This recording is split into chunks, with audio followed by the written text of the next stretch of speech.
Welcome, everyone, to the Ready for the Draft podcast. I'm your host, Gregg Schutze. This is episode 37 of the 2021 podcast series and the second installment of the post-draft edition.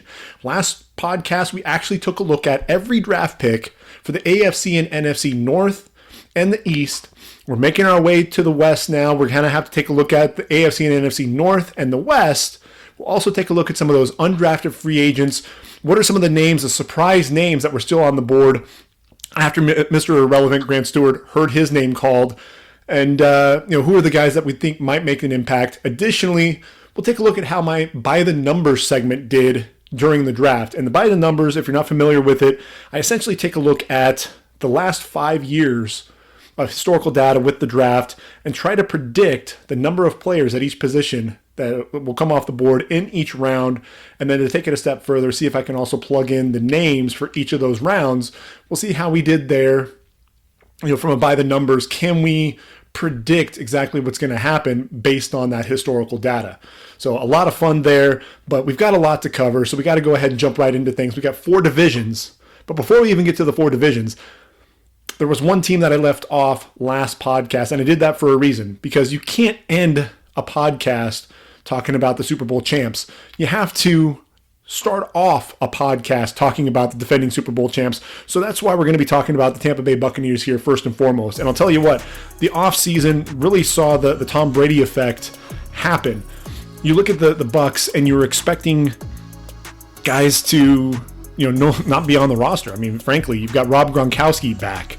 And Ndamukong Suh, you thought maybe would go elsewhere. He's back. Levante David, could you re-sign the heart and soul of your defense? He's back. Shaq Barrett signed a big contract. Chris Godwin as well. A lot of guys that you weren't sure. Leonard Fournette, Antonio Brown. Everybody's back. They bring all 22 starters back. And obviously, everyone wants to play with Tom Brady. Let's see if we can run it back, right? So there was some luxury here with these picks in terms of, you can really go in any number of directions, add to some depth, find some guys that can be the eventual replacements to some of your veterans. And so when I looked at this initially, I thought maybe they would go with the running back. If Travis Etienne was there at 32, maybe they would go with him, a player in space, versatile option, take a page out of KC's playbook when they took Clyde Edwards-Helaire, number 32 overall, in an already crowded backfield, because he brought something different to that offense. But with the signing of Gio Bernard, I knew that was out the door. I thought offensive line could potentially be an area, but look, they re-signed Donovan Smith, Ryan Jensen's still on the roster, and there were quite a few pass rushers that you could potentially target. I was thinking Jalen Phillips might fall because of the concussion history. Clearly, Miami was not worried about that. I actually had Jalen Phillips going to Miami for a time, so that made a lot of sense. I thought maybe Azeez Ojulari could go to Tampa. I actually had Joe Tryon going here at one point, so this pick makes perfect sense to me. A guy, 8 sacks in 2019 as a sophomore, 12.5 tackles for loss, heavy-handed guy, has some good speed coming off the edge, but the speed to power is really what you see. A lot of really nice bull rushes coming off the edge. Still needs to work on his run defense, gets outflanked quite a bit, out of position at times, so he'll be a situational pass rusher, but he's got 2 guys that he can learn from in Barrett and then Jason Pierre-Paul. And look, Jason Pierre-Paul, he's 32 years of age, still putting up, I think it was 8 sacks this past season, 8 or 9 sacks, and a guy who just, he's a physical freak. He doesn't let any limitations that he has. Obviously, we know about the firecracker explosion in his hand, and he's still out there wreaking havoc in opposing backfields. But look, Father Time is undefeated, and so it's one of those things, too, to where he's in the final year of his contract in 2021, so take advantage of him while you have him, and maybe you can get him and have him re-sign. But even if you don't, even if you do re-sign him after the season, there's no depth behind him. So you bring in Joe Tryon to pair up with JPP opposite Shaq Barrett. I love the pick. Tryon, look, he ran a 4.64 40 at his pro day, 35.5 inch vertical leap as well. So he's a guy that, look, he sat out 2020 with COVID and said, I got to work on getting ready for the draft. So he shows up in shape and performs really well. So I love that. Stayed dedicated. But when you talk about edge rushers too, you talk about some of those levers when you're trying to turn the corner. And this guy, he's got 34-inch arms and an 82 3/4-inch wingspan. So you know he's going to do a tremendous job keeping blockers off of him, keeping them at bay with that length as he's bending around the edge, something that I think will really bode well for him at the next level. So then you look at round 2, and I thought that this was going to be an offensive lineman. They did go offensive line in round 3, but at some point you got to look for Tom Brady's eventual replacement. And I think when you look at the draft, there were 2 quarterbacks that really fit the same mold as Tom Brady. We saw what Tom Brady could do in a Bruce Arians offense, and there were 2 guys, Mac Jones and Kyle Trask, are the 2 guys that looked most like a Tom Brady type quarterback. Those pocket passers, play action passers, some limited athleticism, but guys who really do a great job processing what they see in front of them. And Trask, look, he can read defenses, throws with anticipation and accuracy, ball placement as well. And so when you look at Kyle Trask, this was a guy who bided his time there at Florida, ultimately got the starting job, and never looked back. And what you really have to appreciate about Kyle Trask is that determination. Ultimately ends up getting the job, did not transfer, stayed there at home in Gainesville, and ends up 4th in the Heisman, throwing for 4,289 yards, 68.9% passing, 43 touchdowns to just 8 interceptions. Now I know that the arm strength is under fire, but look, this is a guy, again, the defense being able to process what he sees in front of him, the anticipation, the accuracy, the ball placement. That's really what's going to be his trademark, his calling card. 6'5", 239 out of Florida, number 60. Let's see, what number was it? It was 64 overall. And when you're talking about that in round number 2, that makes a lot of sense. Get the quarterback that you want, that you're coveting there, because look, you also had Davis Mills and Kellen Mond that were out there, but teams, you don't really know when teams are going to be targeting those quarterbacks at second tier, and so getting him at the end of round 2, that makes a lot of sense. Why wait until round 3 when you've got him right there? Go ahead and pull the trigger, especially considering there aren't any holes behind you, glaring needs that you need to pull the trigger on there in round 2. Round 3, 95 overall. They go after Robert Hainsey, an offensive tackle there out of Notre Dame. Look, he doesn't have ideal length, which is why he's probably going to kick inside to guard. 6'4", 291. And what I like about this pickup is you have Alex Kappa and Aaron Stinney there at right guard. Ollie Marpet's sitting there at left guard. If I'm Ryan Jensen, I'm getting a little nervous because I'm owed $10 million in the 2021 season. He's kind of an average center at this point. Didn't have a great season, but he wasn't the worst center in the league either. Kind of middle of the road in terms of his performance. And I think he could be a cap casualty. Ultimately at the end of the day, what you could end up seeing is Ollie Marpet has the chops to play the center position. You move him inside to center, and Robert Hainsey can kick outside to left guard. And so keep an eye on that. I think that's a possibility, and even if not, I think that's something that could happen at the end of the 2021 season going into 2022. Robert Hainsey is a guy, can generate a lot of movement. I like him inside at guard. I think he can be a starter at the next level. So I think that was really a nice pick there for Tampa as well. Round 4, I did expect them to go after a receiver at some point. They needed to get another guy there kind of in the slot. You've got Mike Evans, you've got Chris Godwin, Scotty Miller obviously has been a nice revelation there as another receiver. Tyler Johnson was a great pick in last year's draft. They go after Jalen Darden, and look, Jalen Darden, all this guy did was catch touchdowns. It felt like Chris Carter style there for North Texas. He's the diminutive one. He's only 5'7", 170 pounds, but what you have with him through 9 games for the Mean Green, 74 catches, 1,190 yards, and 19 touchdowns, 38 touchdowns in his career. And a guy who has some return capability as well, return kicks, mostly the punts, but also has some experience returning kicks as well. Jalen Darden, I think you could have probably gotten him in round number 5. I thought round 4 was probably about a round early, but what you do get with him is a guy who is explosive. He's going to be playing on the inside, and I think he's quicker than he is fast, which is going to help with him getting open, and he can end up being a favorite target. Look, Scotty Miller, Tom Brady loves throwing to that guy. I think Jalen Darden can fit that same role. Round 6, they go with KJ Britt out of Auburn. They needed a linebacker. And look, they're looking for depth at the linebacker position. You've got Devin White and Levante David. You re-signed Kevin Minter. You brought him back. KJ Britt is a guy who's going to be a thumper coming downhill, a guy that's going to look to light you up. And battled some injuries in 2020, so you didn't see him on the field quite as much. 6 foot 235. But look, a guy, I think he's more of a downhill type of player, more so than the lateral agility. I think that's ultimately what's going to, I think he's going to be a special teams guy, at least starting out. But he's going to have to prove that he can defend against the pass. That's really the biggest concern that I have. In the 7th round, they get Chris Wilcox out of BYU at 251 overall.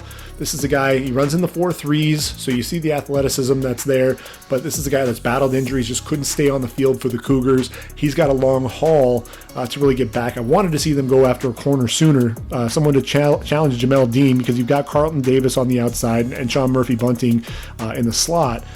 So, getting Chris Wilcox there in round 7, considering the injury history, that's a bit of a concern for me. And then Grant Stewart, Mr. Irrelevant, number 259 overall. He's a lot of fun to watch, out of Houston. I think this is the guy that's going to make the roster. A guy who started his career there as a defensive back, as a safety, and then moved up towards the line of scrimmage to play linebacker. And I think he'll be a special team stud. Flies all over the field, a little undersized, 5'11", 230 pounds, but just under 200 tackles in his career, 16.5 going for loss, had 97 tackles with 9.5 coming behind the line of scrimmage in 2019 as a safety. I'm a big fan of his. He's a guy that just plays with his hair on fire, and you can't help but love watching guys like that play. So we're going to go ahead and now transition to the AFC North. And the first team that we're going to take a look at is Cincinnati, the Bengals. And look, I kind of bungled my Bengal pick when I went with Penei Sewell, because ultimately I saw the handwriting on the wall with what they were doing when they made the trade for Thaddeus Moss. They bring in Thaddeus Moss, who, from Washington, a guy who was his tight end, Joe Burrow's tight end there at LSU. So it made perfect sense that, hey, you're bringing in guys around him that he's familiar with, so you get Jamar Chase in there as well. You can still focus on the offensive line later on.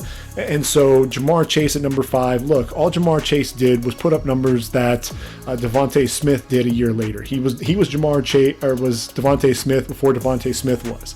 He's 6 foot 206, 84 catches, 1,780 yards, which is 21.2 yards per reception, and 20 touchdowns in 2019 as a sophomore, 19-year-old sophomore.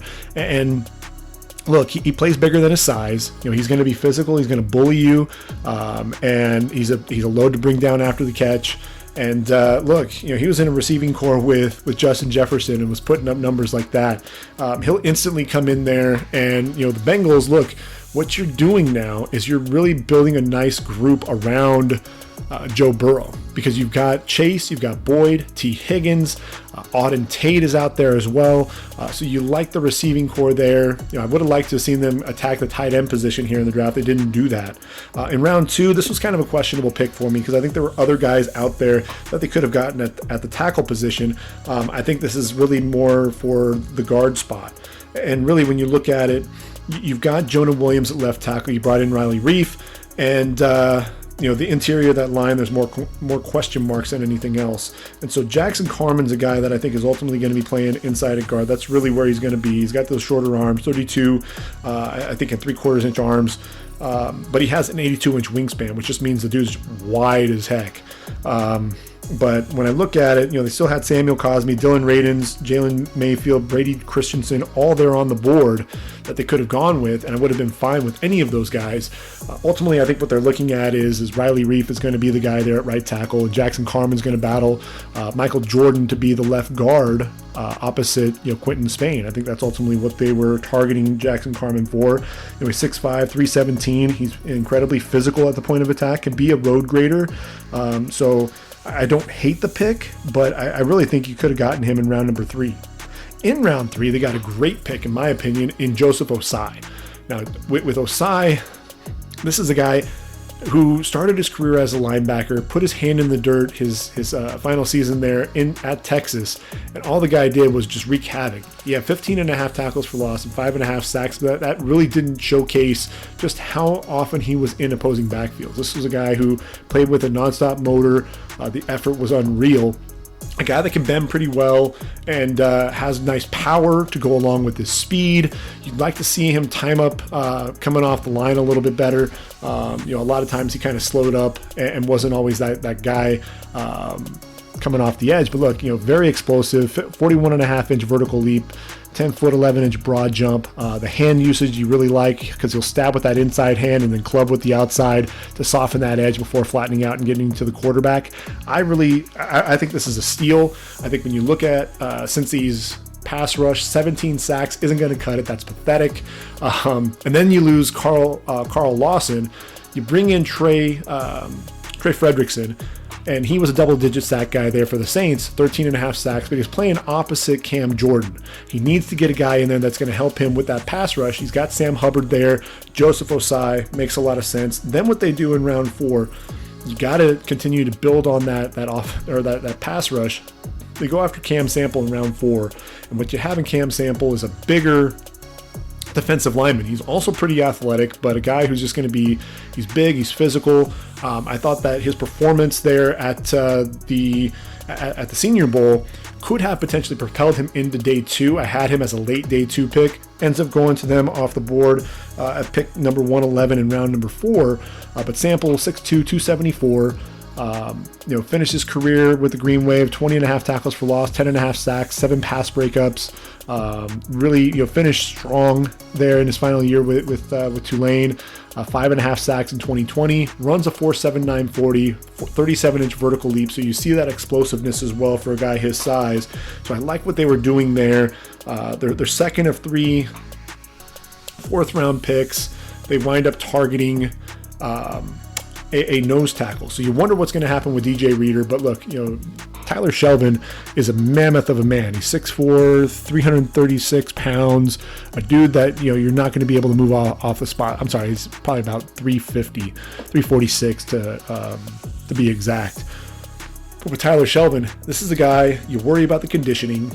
So he might be more of a 2-down guy, but this is he takes up a ton of space. That's going to allow guys behind him to make a lot of plays. You've got Logan Wilson, Jermaine Pratt, Akeem Davis-Gaither. These athletic linebackers are going to be playing behind him. Also help with Trey Hendrickson, Sam Hubbard, and company up front. I still think DJ Reader is going to be your starter, but getting a big dude like Tyler Shelvin there on the interior of that D line, I do like that. You have him there with Ogunjobi, Reader, Mike Daniels. They're starting to build themselves in a nice interior defensive line. And then that last pick, 139 overall in the 4th round, Deontay Smith. He's going to be the backup to Riley Reif, and there are a lot of skills that you like about this guy. He played under 300, 287, and he shows up at his pro day weighing in at 305, a guy who has really nice movement skills, good feet, a guy that once he locks on, he's going to block you to the whistle, he's going to clear you out. I think he's raw, a little rough around the edges, but I think he has the ability there. You see the traits, and a guy that can learn from Riley Reif and potentially be in a position to take over there when it's all said and done. Round 5, they go with the kicker. I know that Austin Seibert is a guy that needs to be pushed, and especially with the way that his career ended in Cleveland. But Evan McPherson, they're out of Florida, I think was one of the best, if not the best kicker. I think Jose Borregales is really the guy that I thought was going to be the first kicker off the board. But Evan McPherson, a model of consistency, 17 of 19 with his field goals in each of his first 2 years there with Florida, 17 to 22 in his final year, but that's 85% field goal percentage. Missed just one extra point out of 150 total tries. So I think he'll come in there and challenge Austin Sieber. But look, you probably could have gotten him either late round 6 or round 7. But they did get a steal in round 6 in Trey Hill, the center out of Georgia. I think with Trey Hill, what you're looking at is he could end up supplanting, Trey Hopkins there on the interior. Billy Price is already, his fifth-year option's already been declined. So I think Trey Hill probably going to end up being the backup center. But I would predict that Trey Hill by the end of the season will be the starting center there for Cincinnati. Round 6, they get Chris Evans out of Michigan. Power back, a guy that just couldn't stay healthy there at Michigan. But he's going to challenge Samaje Perine for that bigger back role. You've got Joe Mixon, who's going to be your bell cow. Travion Williams is kind of a change of pace guy. So Evans, I think, will be competing with Samaje Perine to be that bigger back. But he's got a long haul. He's got to have to show that he can stay healthy and be out on the field to be productive, game in and game out. And then in round 7, one of my favorite players in this entire draft, Wyatt Hubert out of K-State. And this is a guy, look, when you're watching the gray and the purple there for Kansas State, the Wildcats, there was one guy with those flowing locks underneath that helmet, 6'3", 258, playing with his hair on fire, and he was just a guy that was a lot of fun to watch. Reminded me of Chase Winovich, watching him there at Michigan, just so explosive coming off the edge. This is a guy, 33 tackles for loss, 20 sacks.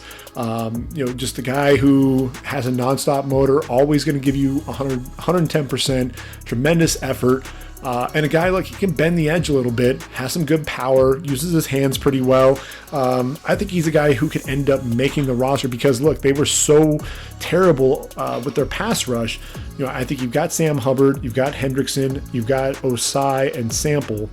After that, Hubert's going to be competing with Khalid Kareem, Renell Wren, Amani Bledsoe. So I think at the end of the day, depending on how many edge rushers they want to keep, he could be competing with Khalid Kareem to be the number 5 pass rusher, or he could end up making the roster if they go with 6. If nothing else, I think he's a guy that they could stash away on their practice squad, and a guy that can end up developing there. So we're going to then transition to Cleveland, and I know Cleveland, they had 2 picks after Pittsburgh at number 24 overall, but we're going to go ahead and go Cleveland. And Cleveland, look, this was a franchise that 2020, getting to the playoffs and actually winning a playoff game, something that Browns fans were waiting for a long time. When you think about it, the 11 wins, that was the first double-digit win total since 2007, first playoff burst since 2002, and then Kevin Stefanski did what 11 head coaches couldn't do before him, win a playoff game. That was their first win since Bill Belichick led the Browns to win over his future team, the New England Patriots, back in 1994.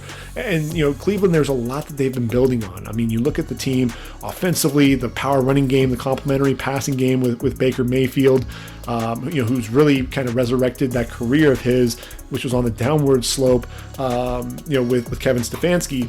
And then the defense, they just continue to get better defensively. I wanted to see them go linebacker and get an upgrade over Sione Takitaki, but when you've got Zaven Collins and Jamin Davis off the board, ultimately they had to go with the corner, which made a lot of sense. You look at Denzel Ward and Greedy Williams, both battling injuries, couldn't stay on the field. And if you want to compete with the likes of KC and Buffalo, you need to have a lot of dudes there on the back end of your defense in that secondary. And if all those guys stay healthy, then you figure you've got Denzel Ward, Greg Newsome, who I think could end up supplanting Greedy as the starting corner there. And then Troy Hill, is a nice nickel addition. MJ Stewart's going to provide some nice depth as well. So they're getting better on the back end of that defense, and that's really to compete with a lot of those teams in in the AFC, especially when they get into the playoffs, because this is a team that I think is built for the playoffs, built for that long haul. And when you look at a guy like Greg Newsome II, a guy who has tremendous ball skills, I think that's one of the things that you obviously see. 21 passes defended in his 3 years there at Northwestern. He's 6'1", 190, so he's got a lot. He's got good size. Runs a 4.38 40-inch vertical leap, so definitely athletic. But what I really like about him is his ability to play both man and in zone. In zone, he does a tremendous job reading the quarterback's eyes, no wasted movement, breaks quickly on the football, knows what to do when he arrives there. And then in man coverage, he doesn't commit, too soon. He's going to turn with that receiver, fluid hips, and then, he locates the football early, and that look and lean down the sideline takes away a lot of that separation by the receiver. Great technique. I really like Greg Newsome, and so I love the pick going to Cleveland. Round 2, the steal of the draft, in my opinion. This was actually a pick that I had at one point going to the Browns, and I'm just blown away that he was available there at pick number 53, and that's Jeremiah Owusu-Koramoah. Koramoah, he's 6'1", 221, but he's that new age linebacker, a guy who's just so versatile, a guy that can line up anywhere on that defense just about. If you want him to rush the passer off the edge, he can do that. He can shoot gaps coming downhill. He can play sideline to sideline. He can play in the opposing backfields. He can also line up in the slot, take on receivers, take on running backs and tight ends. That sideline to sideline ability. He's a guy that I think is going to supplant Jacob Phillips as that will linebacker, and he's just going to be tremendously versatile for that defense. So I really, really like that pick. Moving on from there, in round 3, they needed another vertical threat. And when you look at the receiving core, you've got Jarvis Landry, you've got OBJ, Rashard Higgins, Donovan Peoples-Jones, a lot of nice receivers, but nobody can really take the top off of a defense, right? And that's something that I think was lacking. You wanted to see them go after a receiver, and I actually had this pick called and nailed it. Anthony Schwartz out of Auburn, 6 foot, 179, ran a 10.07, 100 meters in high school, a guy that can get vertical in a hurry, was used as a gadget player, a guy that lined up in the backfield, a lot of pop passes, things like that. But even though he's developing as a wideout, got a chance to really shine at the position in 2020, made the most of it, eclipsed the 100-yard mark twice in the middle of the season, 7 receptions for 207 yards, which was an average of nearly 30 yards per reception, and 2 touchdowns against LSU and Tennessee. That proved that he could be a wideout at the next level. I really like Schwartz and the fit that he'll provide there with the Browns. Round 4, you go with the offensive line, and so I really like how Cleveland is building their draft here. They go offensive line, they get some depth on that line up front. James Hudson, a guy out of Cincinnati, good size at 6'5" and over 300 pounds. Converted defensive tackle. Has some good movement skills. Light on his feet. Really powerful. I think he's a better run blocker right now than he is a pass protector.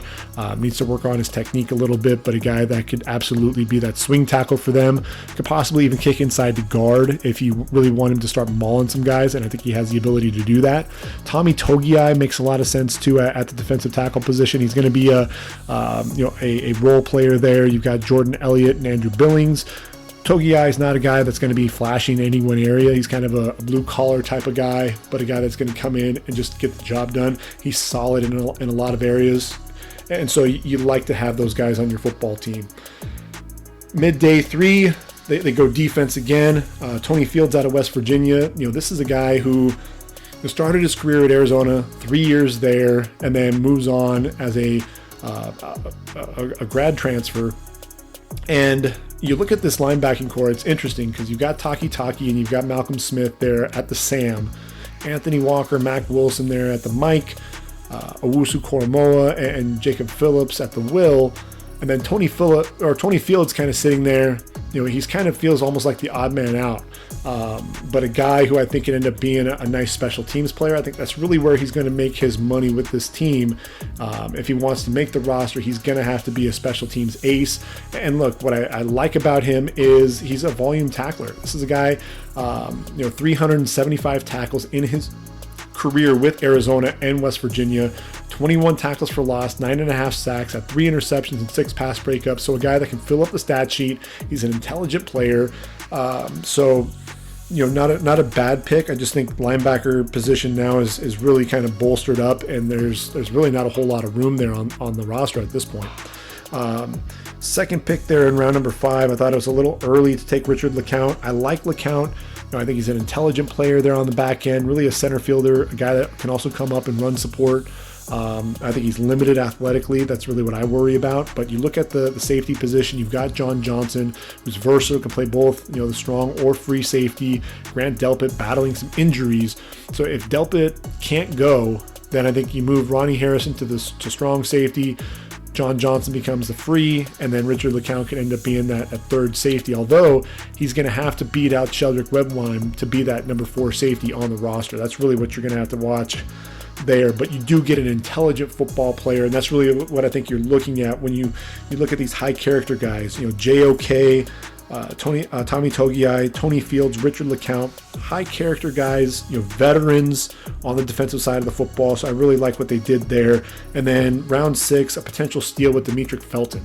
Demetric Felton is a 5'10 receiver / running back, a guy that he was a running back. He was a receiver there at UCLA. They moved him to running back. He got action again at receiver in the Senior Bowl and was lighting guys up with a lot of double moves. Had Thomas Graham in the spin cycle at one point.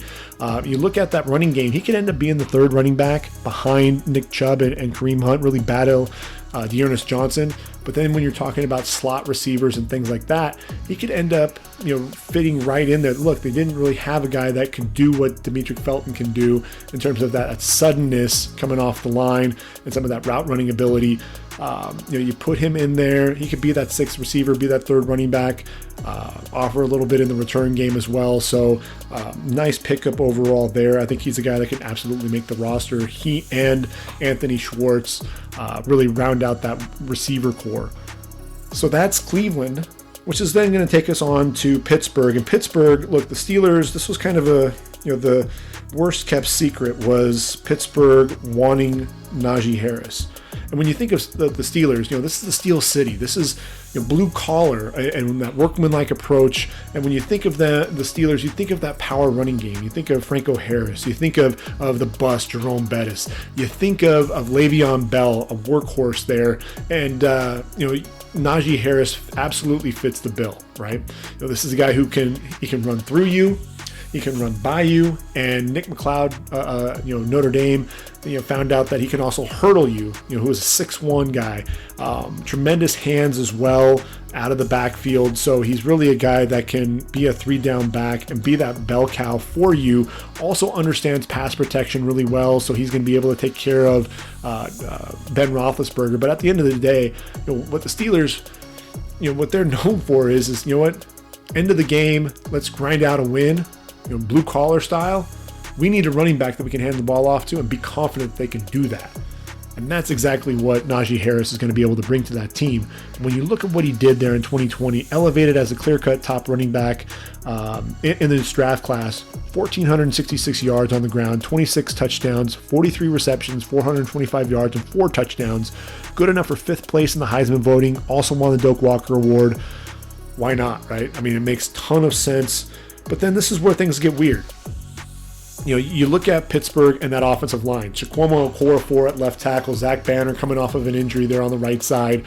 You've lost, Matt Filer. You've lost Alejandro Villanueva, the left tackle. So you're going to go offensive line there in round 2, right? You have pick number 55 overall. So a lot of those tackles that we mentioned earlier were going to be there on the board. But they decided to go tight end. They've got Eric Ebron, and I know Ebron dropped a ton of passes. So, you get Pat Freiermuth, and I like Freiermuth. I think this is the guy, they call him Baby Gronk for a reason. There are some people that say that he can't block. I thought that he was actually one of the better inline blockers in this draft. 6'5", 251, 92 catches in his 3 seasons there at Penn State, over 1,100 yards, 16 touchdowns. This is a guy that's going to stretch the seam. He'll be a nice weapon there for Big Ben. I just wanted to see them address the offensive line sooner. They waited until round 3, and they still don't go tackle. They do go with Kendrick Green out of Illinois. The center, he was a guard there for the Fighting Illini. He's going to kick inside and be a center there, because you look at it, BJ Finney's not going to be the answer. Neither is JC Hassenauer. And you've got Kevin Dotson and David DeCastro, who look like they're going to be their guards. So Kendrick Green is going to battle for that pivot. And what you like about Kendrick Green is he's a converted defensive tackle, a guy that I think is really going to see a lot of action there. He's big, he's physical, so you'd absolutely love to see that. And a guy that I think, like I said, I think he fits what Pittsburgh's going to want to do up front. I think that's really what what his signing kind of tells you. And that versatility, his ability to play multiple positions, but he bends well, generates a ton of movement in the running game, can climb to the second level, under control, looking for someone to bury. So plays like David DeCastro a little bit in that way. Round 4, Dan Moore out of Texas A&M. They go Texas A&M with 2 picks there in round 4. First was Dan Moore, Jr. Look, he was one of the leaders of the Maroon Goons, arguably the best offensive line. But Dan Moore, I probably had him going round 5 or round 6. I thought it was a little early for him, especially when you could have had all those other tackles that we mentioned early in the draft. Dan Moore, 6'5", 315. To me, he feels more like a swing tackle than anything else. You've got Buddy Johnson there in round 4, and I thought it was a little early to pull the trigger on Buddy Johnson as well. But what you do have is a veteran presence there at the linebacker position, a guy that has some nice range. Look, he's 6'2", 240 pounds, 200 tackles in his career, 23.5 going for loss, 5.5 sacks, had 4 pass breakups, 3 forced fumbles, took a fumble recovery back for a touchdown, was one of the leaders there up front for the Aggies. And you look at that linebacker position, you've got Devin Bush. They brought back Vince Williams. They need some athleticism there. So Buddy Johnson's going to compete with guys like Ulysses Gilbert, Marcus Allen, Robert Spillane to be that third linebacker there along the inside of that defense. In round 5, curious pick. They took Isaiah Loudermilk out of Wisconsin, pick number 156 overall, 6'7", 290-ish. He's actually dropped his weight down to 273. But the issue with Loudermilk for me was I never saw the production match the potential. So I thought that there was a chance he might not even get drafted. And when you look at his stat line, 62 total tackles, 12 tackles for loss, 8 sacks. So when he was in the game, he could be productive. 8 pass breakups as well. But, again, you worry about some of the injury concerns too. Just 31 total games played in 4 seasons there with Wisconsin. So you worry about that. I thought that was a little too soon to go with Isaiah Loudermilk, especially when you look at that line. They've got Cam Hayward, they've got Stephon Tuitt, Chris Wormley's there on that line, but there is a need there. I just thought there could have possibly been some other guys that they could have selected there at that defensive end position. And if we look at that role, if I can get to it here, when I scroll down and we take a look at Pittsburgh, Loudermilk there at D tackle. So Davion Nixon was a guy that ended up going to the Panthers later on. Just a couple of picks later. Marlon Tuipulotu, they're out of USC. And really they could have possibly even traded up and gone after a guy like Taquan Graham. I would have liked that a little bit better. If you were going to target Isaiah Loudermilk, you probably could have had him in round 6, possibly even round 7. So I thought that was a bit of a reach. But then we get back to the picks, and in round 6, this was a guy who I thought the Steelers were definitely going to be targeting, and that's Quincy Roche out of Miami by way of Temple. 30.5 sacks in his career. This guy is going to be a situational edge rusher. You've got TJ Watt, you've got Alex Highsmith, who are the starters there off the edge. They don't have any depth at that outside linebacker position, and I think Quincy Roche is going to offer some of that pass rush ability. He's not going to play with his hand in the dirt. He has to play in space coming off the edge, so 34 outside linebacker makes a lot of sense. Trey Norwood in round 7, 245 overall. This is a guy, he's not going to push really move the needle here. I thought they could have gone after a corner sooner. You've got Joe Hayden on one side. Justin Lane got in trouble with the law. Cameron Sutton is back as the nickel. you needed another guy, and I thought they just waited too long to go after Trey Norwood. And look, Norwood was a guy who, he had an up and down career there at OU. A guy who I think is going to be a special teams guy on this roster more than anything else. He has decent size, 6 foot, 192. I think really what did it for them was the 5 interceptions in 2020, 14 total pass breakups in his career, has some versatility because he can also play safety. But again, I thought they should have gone corner sooner. And then 254 overall, my favorite punter, the Ray Guy Award winner. You get Presley Harvin III. I think he's going to end up beating out Jordan Berry as the starting punter. This is a dude that shoots moonbeams. I mean, he can absolutely crush the football. He's a lot of fun to watch at that, as the punter. So I really like that pick there at the end of the draft. So they saw a potential need there. So I'm not going to hate on them for taking a punter in round number 7, especially because I think he can play that field position game with a lot of those bombs just crushing football. So I'm okay with that pick overall. Which takes us to Baltimore, the Ravens. And look, the Ravens ended up with 2 first-round picks. And why does that really matter? Why is that key? Well, really what you're looking at with this team is they needed to address that offensive line.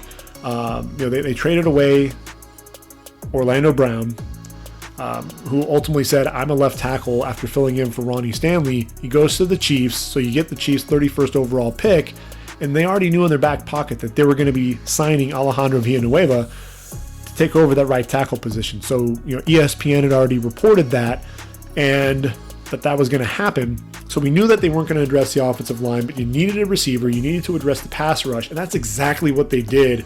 And I like the first pick, especially with Rashad Bateman. You've got Sammy Watkins, but look, you had the worst passing attack in the league a season ago. Marquise Brown, Hollywood Brown is your showcase. He's the number 1 guy. You bring in Sammy Watkins, like I said, to kind of be that number 2 receiver. And they ended up getting 2 receivers in this draft that I think are going to end up being favorite targets of Lamar Jackson, take some pressure off of Hollywood Brown and Mark Andrews, the 2 Oklahoma Sooners on that roster. And what you have with Rashad Bateman is a potential playmaker in the former Golden Gopher. This is a guy who was the Big Ten wide receiver of the year in 2019, and a guy who, 60 receptions, 1,289 yards, average 20.3 yards per catch and 11 touchdowns. This is a guy who he wins off the line of scrimmage. Crisp route running to gain separation, tremendous fighting through contact, can attack the football in the air, but really what you see is a lot of the slants. This guy was a savant when it came to running slants, being able to get open off the line. But then after that, he had that quick acceleration, lateral agility to avoid defenders and run away from them. But then because he was able to run those slants so well, you saw a lot of sluggers, you saw a lot of double moves, and just really excelled in that way as well. And then a lot of people were worrying about his top end speed. Well, what does he do? He goes out and runs a sub 4.40 at the Exos Combine. 6'2", 210.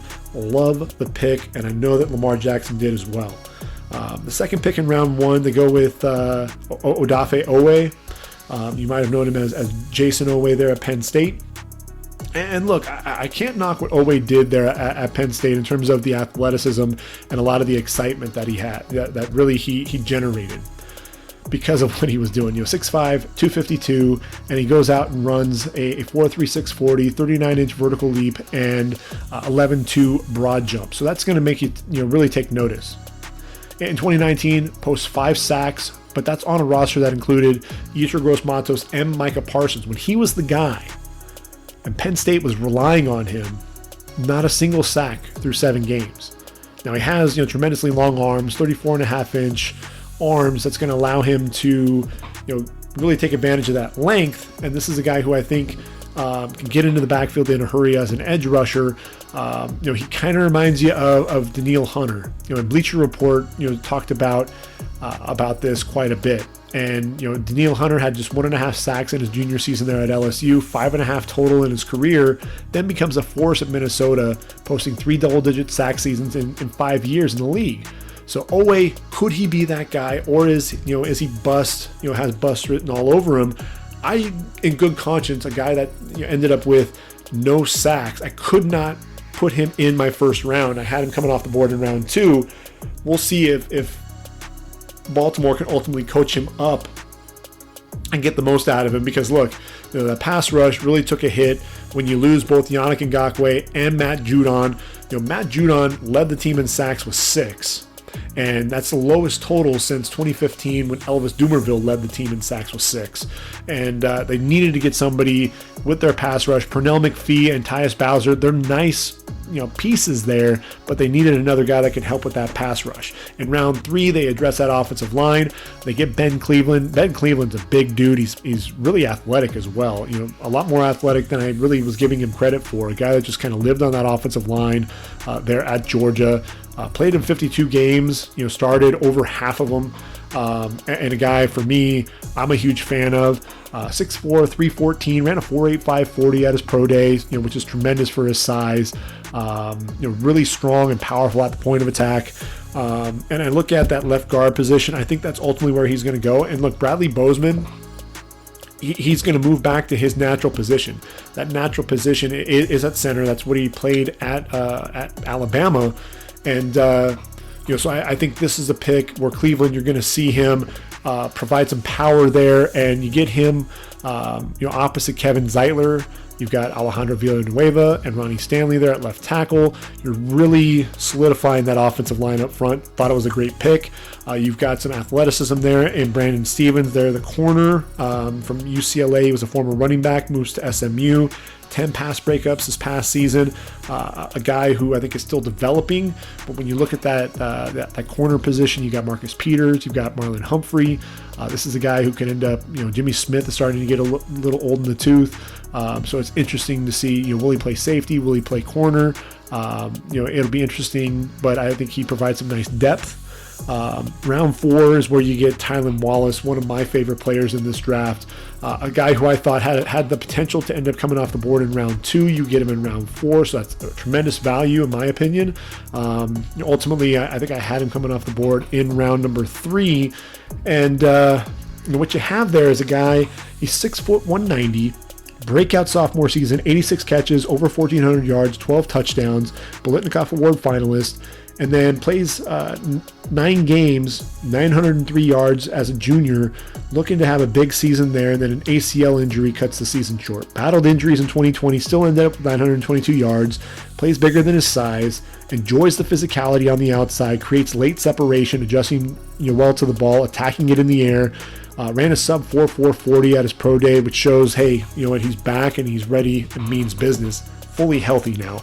Round 5, he had 2 picks, both on defense. Sean Wade, look, this was a guy who could have come out and been a first-round pick, decides to come back to school, opted out when Big Ten was talking about they weren't going to have a season, decides he's going to play, and then just kind of had a disastrous season. I think the last thing that everybody remembers is him chasing after Devontae Smith and looking like he was in slow motion. He's going to have to prove that he can be a guy that can still line up in the slot and play the safety position. That's really where his home's going to be. A guy who used to be that first round potential falls all the way to round 5. Could potentially be a steal if he can live up to that potential. Dalen Hayes there out of Notre Dame, 171 overall, a workmanlike guy, workmanlike approach. I think he'll end up looking as a rush end. And at first, I wasn't really expecting him to be a guy that would be an outside linebacker. He's 6'4", 260 pounds, and to me, didn't strike me as a guy that would fit in that 34 defense. But when I think about it, Pernell McPhee didn't really either coming out of Mississippi State. 6'3", 280 pounds, so I want to give it a chance and see what he can do there coming off the edge. And if he does come in there, that really solidifies that line, because you already have Jalen Ferguson backing up McPhee and Bowser. You get Owe and then Hayes. That really kind of has that defense set. And then the last pick in round 5, you have to love Ben Mason out of Michigan. This is the fullback, a guy. If you love that fullback position, a guy that's just going to light people up, follow Ben Mason to daylight. But he has decent hands. He's a guy that can run the football a little bit. I think Baltimore is going to fall in love with Ben Mason because look, Baltimore's had their share of really solid fullbacks. Ben Mason's going to be the next one, so be on the lookout for him. Again, a lot of fun to watch for sure. Which is then going to take us to the NFC North. And when we talk about the NFC North, really the first team that we have to talk about are the Detroit Lions. Now look, the Detroit Lions, there was some talk that maybe they were going to go after a quarterback with Jared Goff sitting there, but I think you give Jared Goff a year in the system, see what he can do, and then decide, if ultimately you're going to move on from Jared Goff. There's some other quarterbacks there that we'll be talking about in the 2022 draft. I think not going quarterback made sense for Detroit. Really what you're looking at, I thought they were going to go receiver, and the fact that they didn't go receiver, really until round number 4 was a huge surprise. You look at it, they've got Brashad Perriman and Tyrell Williams that you brought in, but you lost Kenny Golladay, you lost Marvin Jones, you lost Danny Amendola, Mohamed Sanu. So you're really rebuilding that receiving core, and to wait that long, was a huge shock to me. But at the same time, I at one point I actually had Penei Sewell going to Detroit, and it makes a lot of sense. You play him there at right tackle. Halapulivati Vaitai likely going to kick inside to guard. So you needed that right tackle. Penei Sewell makes a lot of sense. This is a dude who was the Outland Trophy award winner at 19 years of age in 2019. Makes a lot of sense there. The interior of that line, they needed to get better up front. And I think that's one of the things that, it was painfully obvious there with Detroit was, the interior of that line, they couldn't put pressure on the quarterback either. So that was one part of the problem, but the 26th in the league in sacks, 28th in the league against the run, and Danny Shelton, he was gone, and same with Nick Williams. Although they did bring Nick Williams back, you trade for Michael Brockers, but you needed another D tackle. They go with Levi Onwuzurike, and this is a guy who I think, high football IQ, a guy that definitely is going to move the needle there for them. And look, Onwuzurike, some people were talking about him possibly as a first rounder. They get him at number 41 overall, and a guy has a high football IQ. Does a great, tremendous punch off the ball, great job controlling his man, will bench press him to get off the block, and can be devastating when he arrives at the football. If he can keep that pad level low, he can be very explosive. When he stands up, he's real easy to block. 6'3", 294 out of Washington. That's going to help shore up the interior of that defense.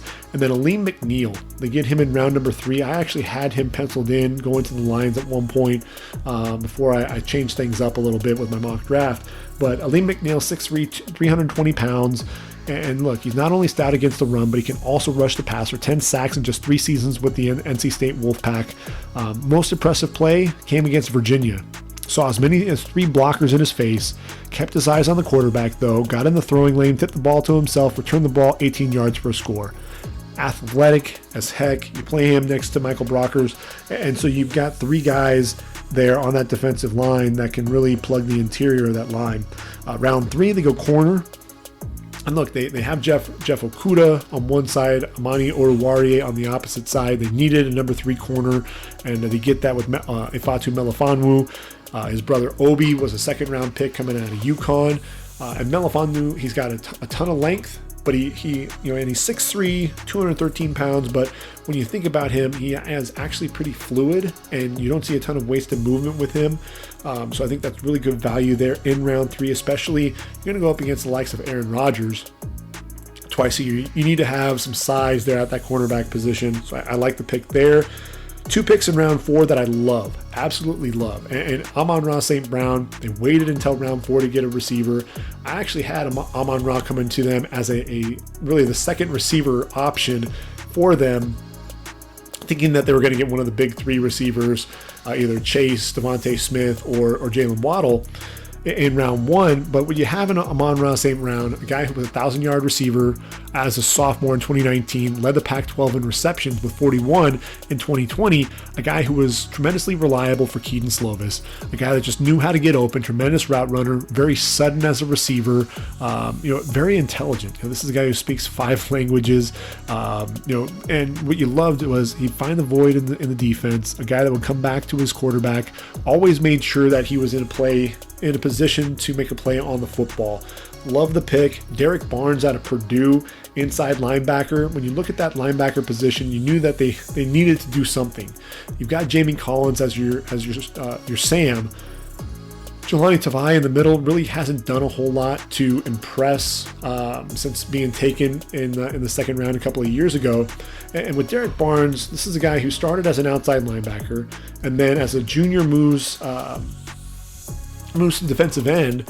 And so this is kind of the tale. In 2018 at linebacker, 92 tackles, 8 going for loss, 3 sacks. There's a need there for the Boilermakers at defensive end in 2019.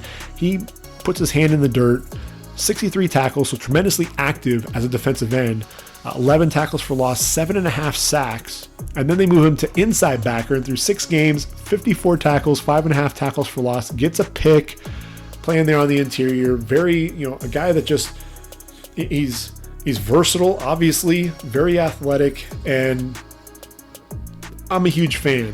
I think this is a guy who's going to end up being a starter. I'm glad that he went in round number 4. That's where I was expecting him to come off the board. Surprising athleticism, ran a 4.57 40, 37-inch vertical leap. Let's talk about what he can do. Lateral agility to scrape over the top on run plays. He can fill gaps coming downhill. Surprising hips dropping into coverage. I think he's a guy who's he'll be a starter there for them on that linebacking core, whether it's at the will or the mic. I think ultimately Derek Barnes will be a starter there for the Lions. And then look, Kerryon Johnson's gone. They needed another running back. You've got DeAndre Swift. You've got Jamal Williams. And then you bring in Jamar Jefferson there out of Oregon State, a guy who really was a breakout performer. I don't think people were expecting him to be all that fast. And then you put on the film against Oregon, and here he is, a home run threat, splitting the defense, running by 2 defensive backs there for the Ducks. And this is a guy who really burst on the scene as a freshman, over 1,300 yards on the ground, 12 touchdowns, 25 receptions as well, 27 total touchdowns in his career. This is a guy who I think is going to be versatile, be one of those change of pace backs, a guy that's going to be a weapon there on third down. I think that's a nice pick, and a guy who I think is going to make the roster as a 7th round pick, number 257 overall. So you move on from Detroit, you're going to go take a look at Minnesota next.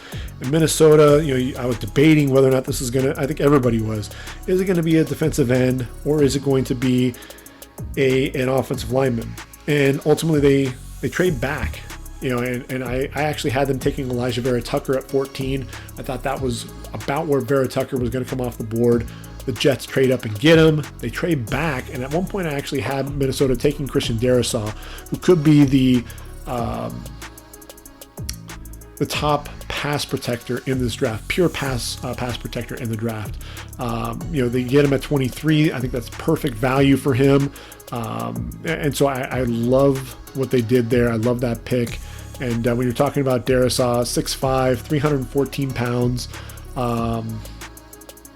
the junior, the guy that didn't give up any sacks in the last 2 years of playing there at Virginia Tech with the Hokies. And when you talk about that offensive line, they gave up, according to Pro Football Focus, they gave up 172 of the 214 pressures allowed, which is 11th highest in the league. And when you look at it, they've already spent 2 second-round picks. Brian O'Neill at right tackle in 2018, Ezra Cleveland in 2020. Ezra Cleveland, if you recall, played left tackle at Boise State. I think the fact that they're going with Darrisaw means he's staying inside a guard. I don't think they're expecting him to go outside. And then they used a first rounder on Garrett Bradbury, the center there in 2019.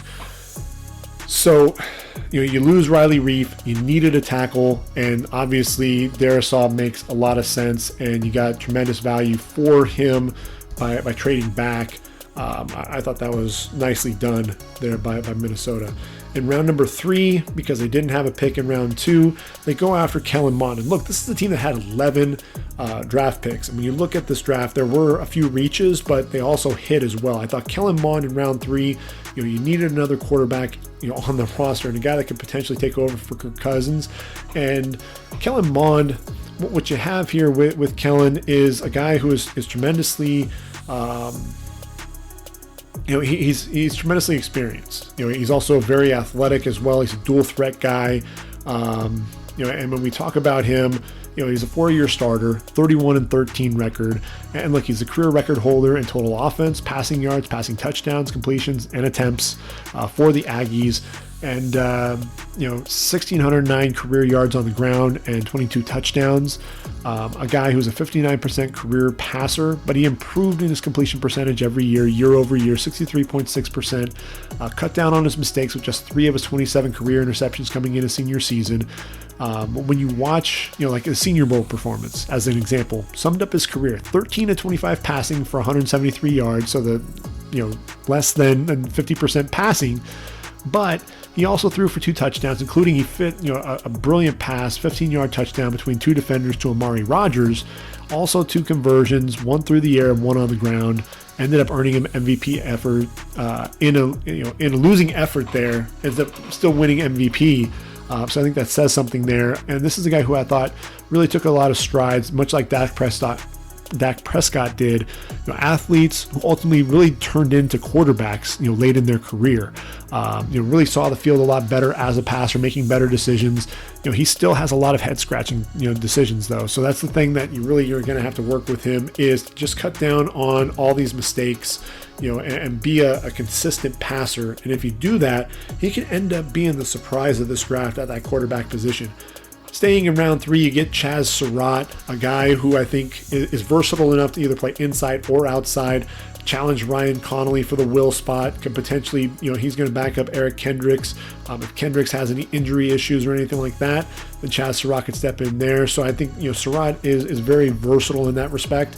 Look, this is a guy, he was a quarterback at UNC. And moves to inside linebacker after his sophomore season. 206 tackles, 22 and a half going for loss, 22 and a half sacks, 2 interceptions, 5 pass breakups, and a pair of forced fumbles in 2 seasons in Chapel Hill. He's a guy who I think is still just scratching the surface on how good he could be. He plays so fast because he was a former quarterback. He sees the plays, diagnoses them in a hurry, flows to the football, makes a play, times his blitz as well, does a good job reading the quarterback when dropping into coverage. I thought that was a great pick. And then they stay in round 3. They get Wyatt Davis out of Ohio State, a road grader, a guy that's going to be really physical up front. I think he ultimately steals that starting spot away from Dakota Dozier, who really kind of struggled last season. They brought him back. I think Wyatt Davis is going to take over that starting spot there. And then the final pick in round 3, they get Patrick Jones out of Pittsburgh. When you look at it, you've got Daniil Hunter, you've got Stephen Weatherly. To get Patrick Jones, a guy who should really, I was expecting to be a day 2 pick. Some people did not have him coming off the board in day 2, but I honestly thought that he was going to end up being a day 2 guy.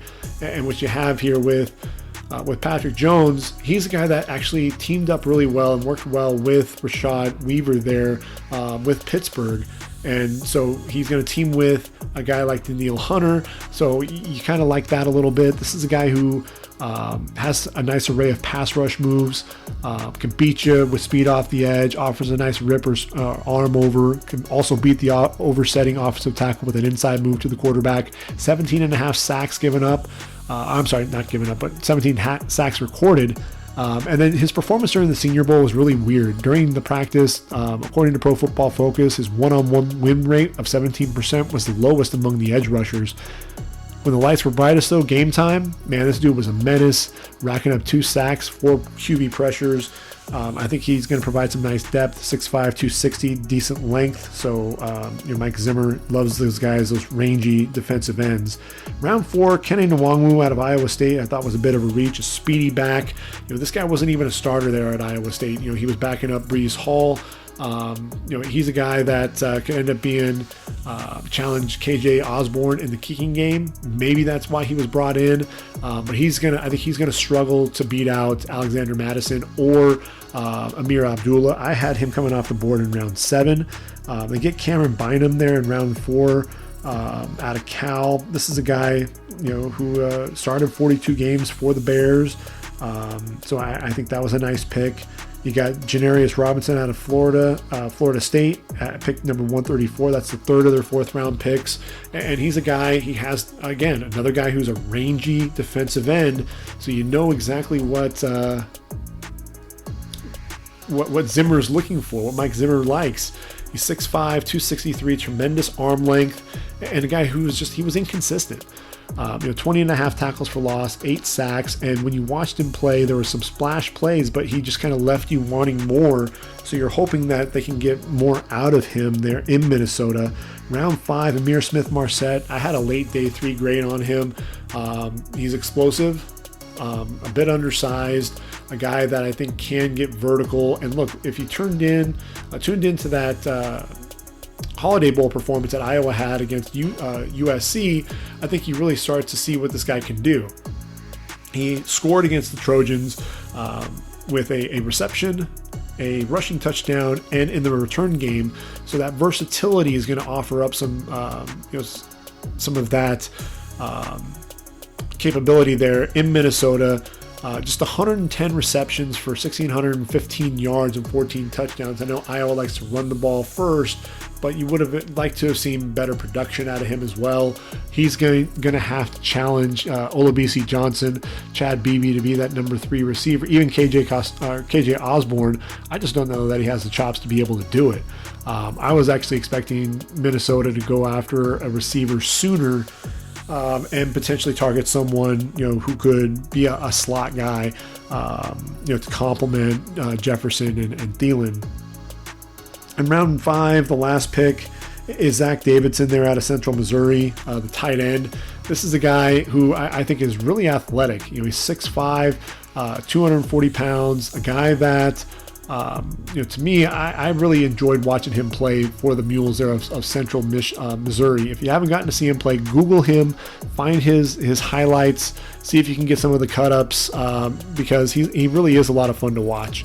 And a guy that, when I look at him and look at what he was able to do out there, very athletic, and for a guy who's over 6'5", playing that tight end position, what you really saw out of him was his ability to make plays in space. Guy that looked like a receiver at times. And yes, he's going up against inferior competition, but he ran routes really well, knew how to get himself open. Those were some of the things that really jumped off for me. Just a very athletic tight end. And look, you lost Kyle Rudolph. You've got Irv Smith on the roster, and when you look at Zach Davidson, I think he has a great chance to be a sleeper in this draft. Ultimately, a guy that 51 catches in his career, over 1,100 yards. In 2019, that's really the year that he kind of set the world on fire, and really had everyone take notice of him. 40 catches, 894 yards, and 15 touchdowns. Again, a playmaker. I like him there in round 5. I think he'll end up being the backup there to Irv Smith. And then, finally with Minnesota, rounding out their draft picks, Minnesota ends up going after Jalen Twyman there, pick number 199 overall. And Jalen Twyman, look, this is a guy who had the ability, to potentially be a day 2 pick. He falls all the way to round 6, and this is a guy, look, he was 6'1", 290. He's bulked up to 317. He can rep out 225 40 times, but he ran that 5'4" 40 at his pro day. So clearly showed up, just out of shape.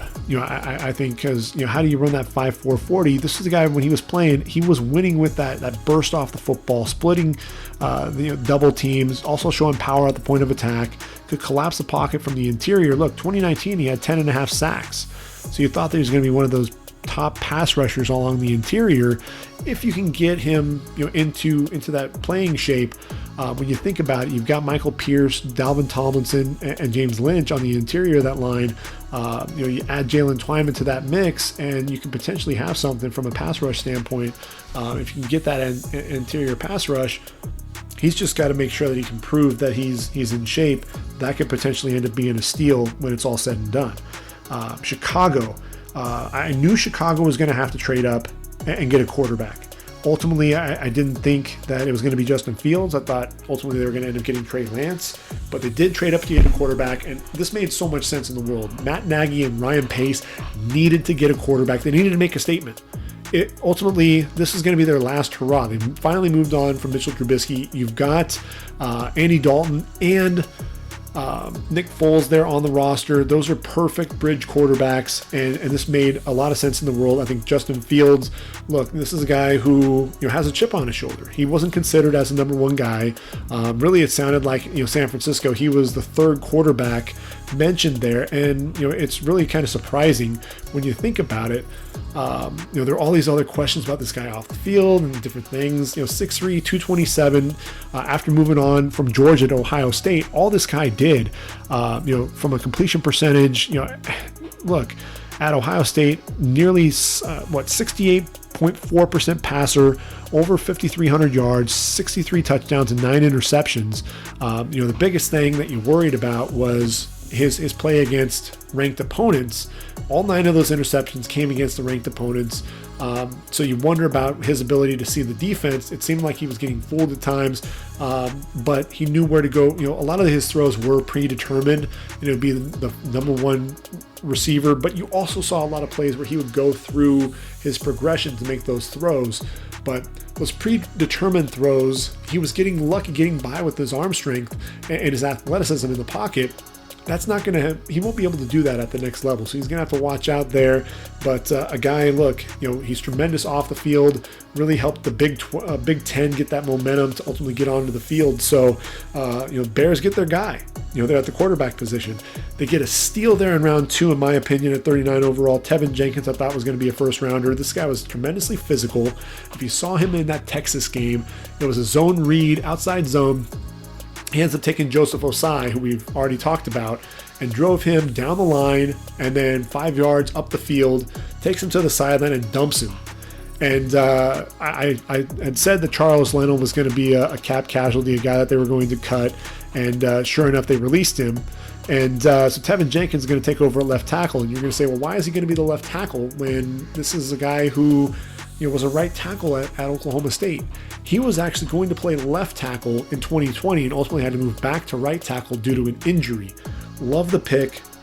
They don't have another pick until round number 5. They get Larry Borum, who's going to be a kind of that swing tackle, potentially challenge Elijah Wilkinson for that right tackle spot now that Bobby Massey's gone. Round 6, Khalil Herbert. And this is a dude I thought could potentially sneak into the late day 2 consideration. Ultimately falls to day 3. And when you look at this running back group, I just don't think this is the right fit for Khalil Herbert, unless you're talking about potentially moving on from either Tariq Cohen. You just brought in Damian Williams, and you've got David Montgomery. I just wonder where the fit is going to be with him more than anything else. In that stacked running back group. I just don't know where he's going to be able to see the field at the end of the day. I think I actually had him coming off the board in round 4, looking at my board now. So yeah, I did have Khalil coming off the board in round 4. And what's funny is he spent 4 years at Kansas, finished his time with 1,700 yards on the ground, moves to Virginia Tech as a grad transfer, and in 2020 rushes for 1,183 yards, 7.6 yards per carry, showed that he can not only run with power, but also had the lateral agility to get outside. I like the player, I just don't know that I like the fit. Daz Newsome comes off the board in round 6, and in Newsome, this is a guy who has a chance to see the field, but again, this is a loaded receiver group, and when I say loaded, there's just a lot of guys there. You've got Allen Robinson, who was that they used the franchise tag on. I would have liked to have seen them go with the receiver sooner, because you got Darnell Mooney there in the slot. Damiere Byrd just signed away from New England.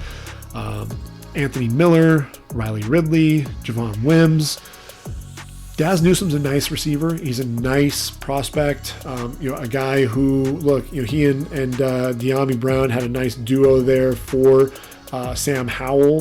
5'11", 190 pounds, over 1,000 yards. I wonder if he's going to be able to see the field. That's really what I worry about there. Their last pick there in round number 6 is Thomas Graham Jr. out of Oregon. And look, he's a guy that's probably going to play in the slot. You've got Desmond Trufant and Jalen Johnson there on the outside. Artie Burns is your number 3 corner. I think Thomas Graham could potentially be a nickel, play inside there. And what you have in Thomas Graham is a guy who he did sit out 2020. And when he did play in the Senior Bowl, you saw him against Demetric Felton. I mentioned those double moves that he had. He left Thomas Graham in the spin cycle, but what you do have is a guy who is tremendously productive and tremendously consistent with his production. 8 interceptions, 32 pass breakups in his 3 seasons there in Eugene. I think he ends up making the roster. And then at number 250 overall is Kearis Tonga out of BYU.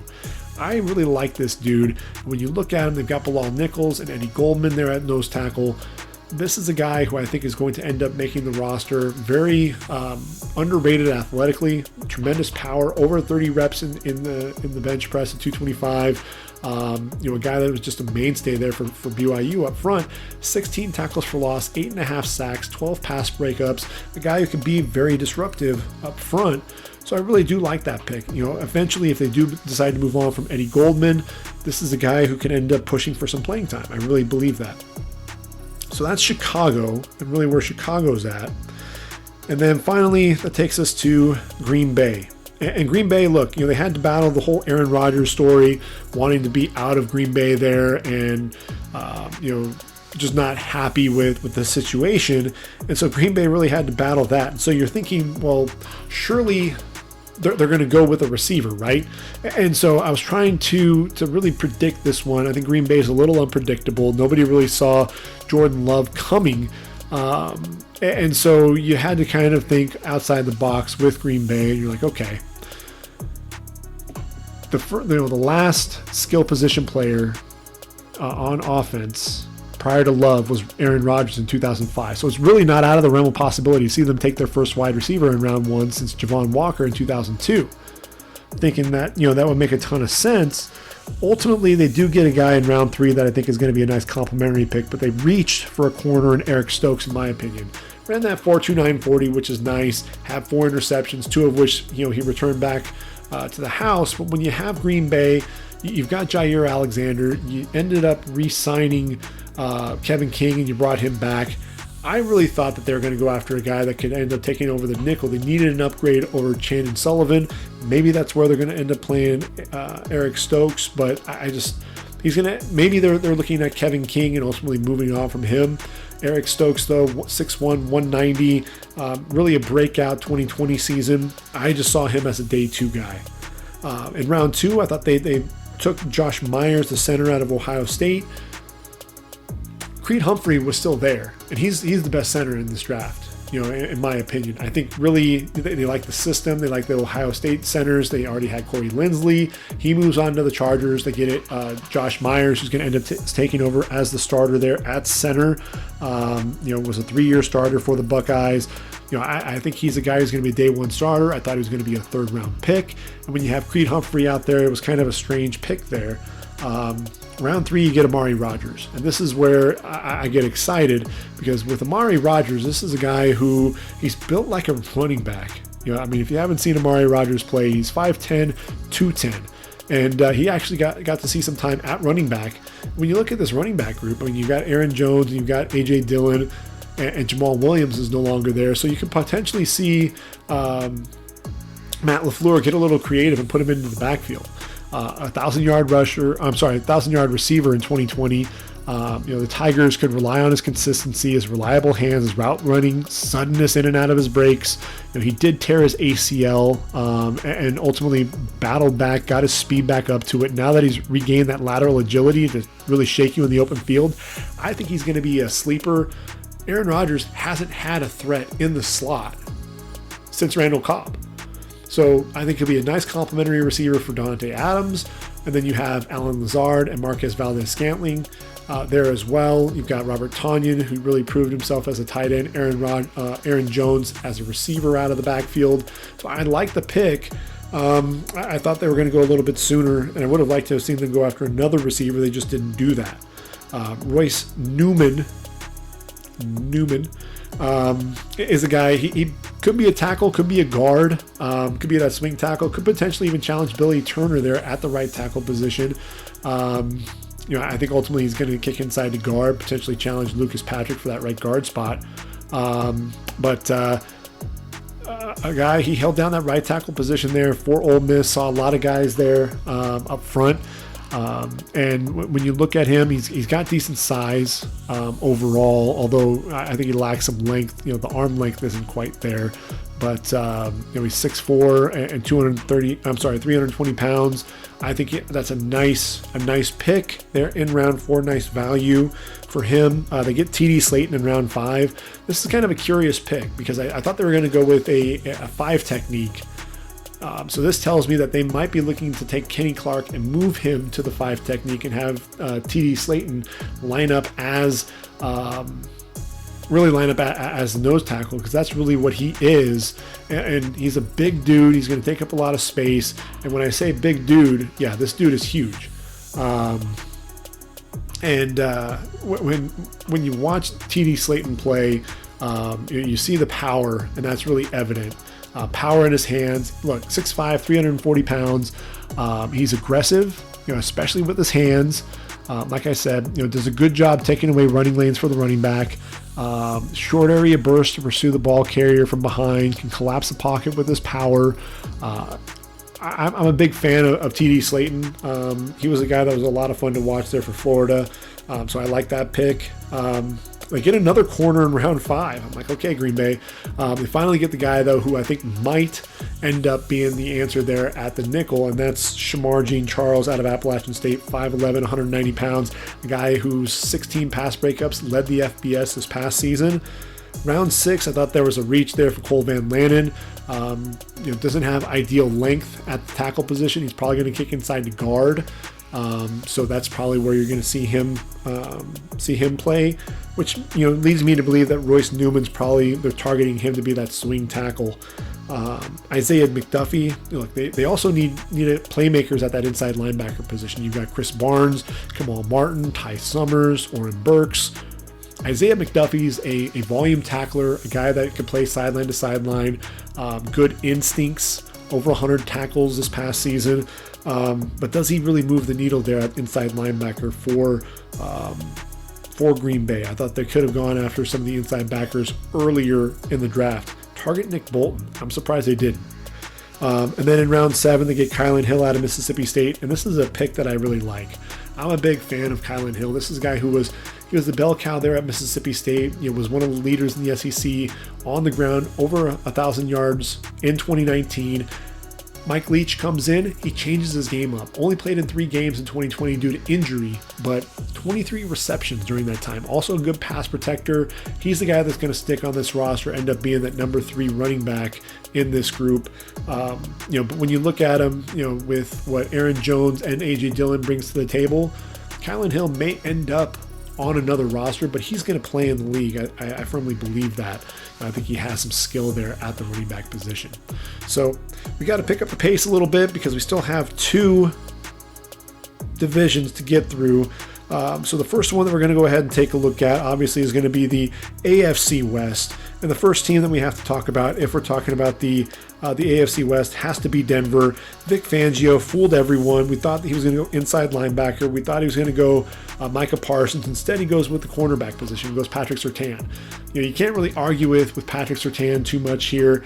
I think the biggest thing that you're looking at is he wants to make sure that he's set on the outside. And you've got Ronald Darby and you've got Kyle Fuller in there. And you needed Fuller and Darby. You've got a nickel. You've got a guy that can play on the outside. And then with Patrick Surtain, you've got a guy who, look, you're going to have to take on Justin Herbert. You're going to have to take on Patrick Mahomes, Derek Carr. You need a solid secondary. That's really what Vic Fangio's wants, so it makes a lot of sense. You get a guy who, I think one of the best press cover corners in this draft. I worry about him a little bit in off coverage, but I can't get mad at that pick at all. You look at the running back position. You've got Melvin Gordon there, and you let Philip Lindsay go. Javonte Williams, one of the more versatile backs in the draft. He's 5'10", 210. Was the thunder to Michael Carter's lightning there at UNC. Over 1,000 yards on the ground. Has excellent hands as well. Love that pick. Round 3, they go with Quinn Miners out of Wisconsin Whitewater. And I thought that he was going to end up being a second round pick. So I think this is really nice value in the 3rd round for the Denver Broncos. And with Quinn Miners, very athletic. 6'3", 320 pounds. You watched him pull and would just destroy guys.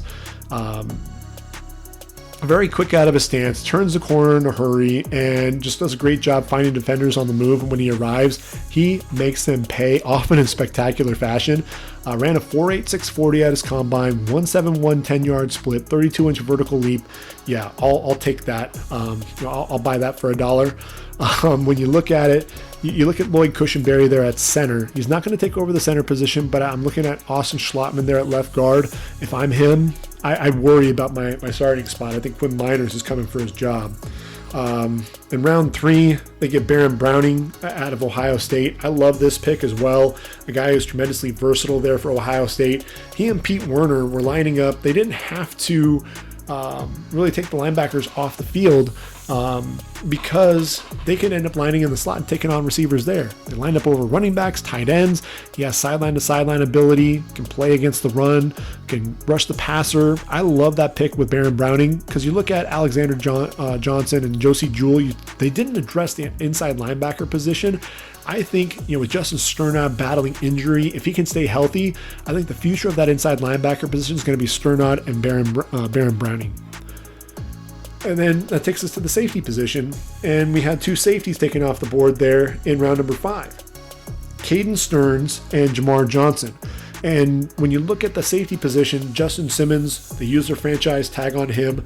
Kareem Green getting up there in age, so you ultimately need to find their replacements. And what you have with Caden Stearns is a guy who just hasn't lived up to what he put forward in his in that freshman season. Was a freshman All-America. Everybody was talking about Caden Stearns, and a guy that just has disappointed ever since. 6 foot 207. He's tremendously athletic. 4.4 40, 42-inch vertical leap. He's athletic, has really nice range. Can he replicate the production from that freshman season? He wasn't able to do that there at Texas, but I think because of the athleticism, maybe they can get something out of him. And then you look at Jamar Johnson there out of Indiana. He was the first Hoosier safety to be named first team all-conference since Eric Allen. And so when you think about that, that's pretty darn impressive. And a guy who I think was rarely out of position, very quick with his transitions, closes in a hurry and off coverage, had 4 interceptions, 2 of those against Justin Fields. Reads the quarterback's eyes, times his breaks on the football, does a really good job defending the pass. I like that pick. I think he'll end up being a starter when it's all said and done for Denver whenever the dust settles there on the back end of the defense. Probably not this year, but be on the lookout for him. Tremendous value. Surprised that he fell to day 3. Seth Williams falling to day 3, 6th round, big receiver, not the fastest by any means. But you look at this receiving core, you have Cortland Sutton and Jerry Jeudy, Tim Patrick and KJ Hamler. They didn't have the big-bodied receiver. This is a guy, he's 6'3", 217, the master of the back shoulder throw. He's a big dude. I like the pick there. I think that's a nice pickup. You look at Kerry Vincent in round number 7, the first of 3 7th-round picks. Sat out there 2020 for LSU, but had 4 interceptions in 2019. A guy who could potentially work in there at that corner position. If Darby and Fuller are 1-year rentals, you could potentially look at Patrick Surtain, Michael Ojemudia as the corners on the outside, with Bryce Callahan and Kerry Vincent potentially on the inside. Jonathan Cooper, this is a guy who I think is going to be an edge rusher, outside linebacker. Got to showcase some of that at his pro day, and so I think he's a guy that's going to be one of those backups for Von Miller and Bradley Chubb. And then finally, you've got Marquise Spencer. He's 6'4", 300 pounds. They're out of Mississippi State, a guy who I think is going to provide some depth up front. They've got Shelby Harris. They brought him back. They got Draymond Jones, but they needed another guy there at that 5 technique. And I think Marquise Spencer can absolutely be that guy. I thought he was a guy that was productive for Mississippi State. And look, 23 tackles for loss, 7 sacks in his career. Was a 5th-year senior. Battled some injuries there, so I think that part of the injury concerns was why he fell all the way to round 7. But a guy who's just a good football player and has a really good chance to make the roster. So that moves us on to the Las Vegas Raiders. And look, Mike Mayock and John Gruden, they always want to catch you off guard. You always have to be on the toes when you're thinking of the Raiders. They took Cleveland Ferrell at number 4 overall, which was kind of a head scratcher. They ended up taking Jonathan Abram, the heat-seeking missile there at safety, who's battled some injuries. He kind of knew that was going to happen early in his career. And when you're looking at him, they go Alex Leatherwood, number 17 overall. Alex Leatherwood, I think everyone was expecting to be a day 2 pick. You watched him, the lack of foot speed was really exposed at the Senior Bowl. But look, this is a guy who also, protected Mac Jones. He was, a guy that was a road grader, opening up a ton of holes there for Najee Harris. So I think that's really what they were looking for, was a right tackle to complement Colton Miller, and a guy that, he can open up a ton of holes there for Josh Jacobs running the football. And what's interesting is they get the Outland Trophy Award winner, and then they also go after the Thorpe Award winner in round 2 in Trevon Merrick. I thought Merrick was going to be the first-round pick. I thought that would have been tremendous value. So to get him in round 2, I thought was a tremendous pick. So it's one of those things to where you scratch your head with Alex Leatherwood. If he ends up panning out, then he's going to, Mike Mayock and company are going to look like geniuses. But with Trevon Merrick, what you have here is a guy who can complement Jonathan Abram really well. 6 interceptions, 20 pass breakups, while also racking up over 100 tackles in the last 2 seasons there at TCU. Matches up even against the bigger tight ends. He's physical at the catch point, doesn't shy away from contact. It's going to come down to be a good wrap-up tackler. Will take the improper angle to the football at times, can get out of position. But I love that pick there in round 2. Round 3, Malcolm Kuntz out of Buffalo. Edge rusher extraordinaire for the Buffalo Bulls. A guy who I like, but I thought he was going to probably be a 5th-round pick. There are a lot of people that are talking about him. Hey, this is great value. Thought maybe he could go in the 2nd round. Malcolm Kuntz, he's 6'2", 250. I thought that, really he's kind of that tweener. Is he going to end up being a 4-3 defensive end? I thought he could get engulfed at the point of attack at times. Could he potentially transition and play in space? But look, the production, you can't argue with that in the MAC. 22.5 tackles for loss, 17 sacks. Malcolm Kuntz, you needed to address that pass rush. Get somebody to help out Max Crosby. You bring in Yannick Ngakoue. Maybe that can kind of help jumpstart Cleveland Ferrell a little bit. So Malcolm Kuntz, good depth. I just thought he was a day 3 guy. They bring in Divine Diablo in round number 3, 80 overall out of Virginia Tech. So you go Kuntz at 79, Diablo at 80. And Diablo, when you're looking at the safety position, I think Diablo, could he be a guy that could fill in for Jonathan Abram? Sure, but he's 6'3", 226 pounds. He's kind of that new age linebacker, a guy that I think is going to end up probably being a will. So I think you bring him in there. And Corey Littleton, he was kind of shaky at times, but now he's got Gus Bradley's cover 3 defense. He's going to get a chance to redeem himself. But I really like Divine Diablo. I think he's a guy that can end up, if Corey Littleton gives him that any avenue for him to get out there on the field, I think he's going to take advantage of it. He was playing safety there for Va Tech at 6'3", 226, by the way. 206 tackles, 12.5 going for loss, 6 interceptions, and 11 pass breakups. Tremendously productive. So it'll be interesting to see how they use him. I think Tyree Gillespie out of Missouri, another guy that they brought in there in the 4th round. This is a guy I think they are worried about the durability of Jonathan Abram. So what you get in Tyree Gillespie is a guy who played well for the Missouri Tigers, was a a 3-year starter for them. I thought he could potentially be as high as a 3rd-round pick. So the fact that the Raiders were able to wait and get him in round number 4, I thought was a pretty nice haul for them. And what you do have in Gillespie, 6'1", 210, 12 pass breakups, 6 tackles for loss. So a guy that can play in coverage and also behind the line of scrimmage. And what you have with him is a guy that was able to win at times when he battled Kyle Pitts in coverage, and also took on Najee Harris in the ground game. So a lot of experience, like I said, for Mizzou against SEC opponents. Don't hate the pick. Round 5, they go a corner, Illinois, Nate Hobbs. To me, there were other guys that were out there. This was going to be a guy that I thought was a borderline pick, possibly an undrafted free agent. They needed a corner to go with Trayvon Mullen. They've got Damon Arnett. They did bring in Casey Hayward to kind of lessen the blow a little bit. I thought they waited a little long, and Nate Hobbs was kind of a questionable pick there. Then they go with the Burlsworth Award winner, the former walk-on, Jimmy Morrissey out of Pittsburgh, number 230 overall. Andre James, Nick Martin are the centers. I really thought they were going to go guard. Richie Incognito, isn't getting any younger. You've got John Simpson, Denzel Good. Probably go with a guard, unless they're going to take Andre James and kick him outside to that guard position. Nick Martin, to me, feels like the starter. So kind of a curious pick there at the end of the draft, but we'll kind of have to see how all of that plays out.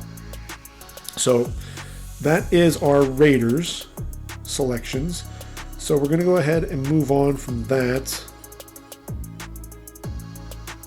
If I can get my computer to work here. The next group that we're going to really take a look at are the Los Angeles Chargers. In Los Angeles, look, they needed an offensive lineman. I think everyone was expecting. I thought it was a great fit if they got Rashawn Slater. They end up getting Rashawn Slater. That's who I have penciled in there. He's already penciled in as their starter at left tackle. And look, all you have to do is take the film and put on 2019 against Chase Young, and you'll see exactly what we're talking about in terms of why Rashawn Slater has a chance to be special for the Chargers, and why Justin Herbert has to be ecstatic to get him coming off the board there with the 13th overall pick. With Slater, the technique is absolutely there. You see the hand usage, his ability to bend, such an easy mover, sub 540, and the ability to rep out over 225 36 times. Dude is just absolutely a beast, and he's so much fun. That 5-position versatility. He can play anywhere on the line. And so I love that pick. They needed a corner as well in round 2. Casey Hayward, no longer on the roster. You've got Michael Davis. You've got Chris Harris. Asante Samuel has the ability to play both in the slot and on the outside. At one point, I thought Asante was going to end up coming there to the Chargers there at 47 overall. Ended up moving away, had him move down about 6 spots. But I actually think I had Eric Stokes coming to them. But what you have with Asante, again, the bloodlines, his dad played in the league, high football IQ, tremendous ball skills, fluid athlete, sticks to his man in coverage, does a good job locating the football, doesn't waste any movement when he's driving on the football to make a play as well. Love the pick there for the Chargers in round 2. Round 3, they pick up Josh Palmer. I'm not a huge fan of his. He's 6'2", 6'3", 210 pounds. Did average 21 yards per catch in 2018. Battled some inconsistent quarterback play. I think third round was probably a little high. Same goes for Trey McKitty. I think, though, what they were looking for, they've got Jared Cook, who's going to take over Hunter Henry, and I think Trey McKitty is going to take over the spot that Virgil Green played. Wasn't asked to do much as a receiver in college, either at Georgia or Florida State.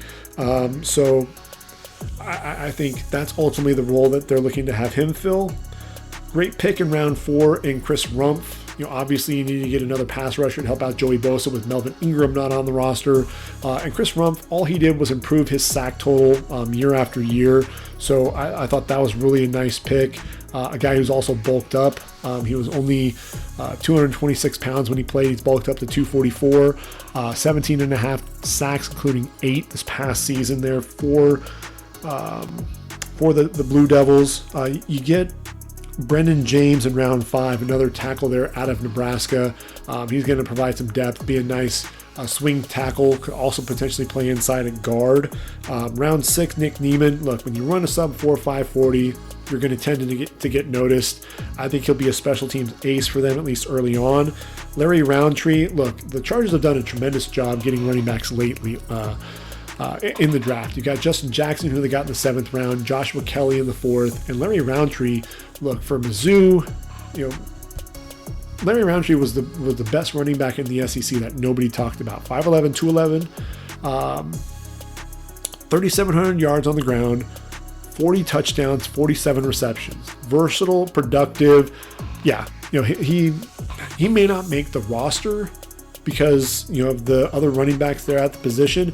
Chargers do a great job though finding these gems. With that running back position, even though he may not find the home there, he's going to play in the league. I firmly believe that. Round 7, 241 overall, they get a safety in Mark Webb at Georgia. This was a guy who played at safety, played a little bit at corner, will offer up some versatility, potentially be a special teams guy. He's going to really have to work to make the roster though. So that's the Chargers. KC, look, KC, what they did with their draft, They started off by trading away the first round pick and getting an offensive tackle in Orlando Brown. And obviously they needed to protect Patrick Mahomes. So what do they do this offseason? They get Joe Tooney to play left guard, Austin Blythe at center, Kyle Long at right guard. They bring back Mike Remmers. And oh, by the way, they get Laurent Duvernay-Tardif, the doctor who ultimately comes back after treating COVID-19 in 2020. In round 2, they get Nick Bolton. I knew they were going to go with the linebacker here. You've got Anthony Hitchens. You got Willie Gay. They needed that third linebacker with Damian Wilson gone. Nick Bolton is a chase linebacker. 3-year starter there from Mizzou. Love the pick at 58 overall. And then it's 63. How in the world is Creed Humphrey still on the board at pick number 63 overall? This is a guy... Orlando Brown had to have something to do with this pick. When you think about what Creed Humphrey meant for OU, comes in as a freshman, blocking for Kyler Murray. He's got 4 guys on that offensive line. It's a Joe Moore Award winning offensive line for the best O-line. Biggest trophy you've ever seen. But they had Brown at left tackle. The guards were Drew Samia and Ben Powers and Cody Ford at the right tackle. All guys playing in the league. And you got freshman Creed Humphrey. More than held his own with that group. They all leave and go to the league as a sophomore blocker for Jalen Hurts. He's got to bring in and break in 4 new starters and does a tremendous job with that. Then he gets to block for Spencer Rattler as a junior, former wrestler, understands leverage, pretty good athlete in his own right as well. Love the pick there. Round 4, you get Joshua Kando, a big rangy defensive end. Frank Clark needs some help at the edge rush position. I thought they reached for Joshua Kando though. Late day 3 guy in my eyes. Kind of reminds me a little bit of Tano Passignon with his size. Round 5, they get an athletic tight end in Noah Gray.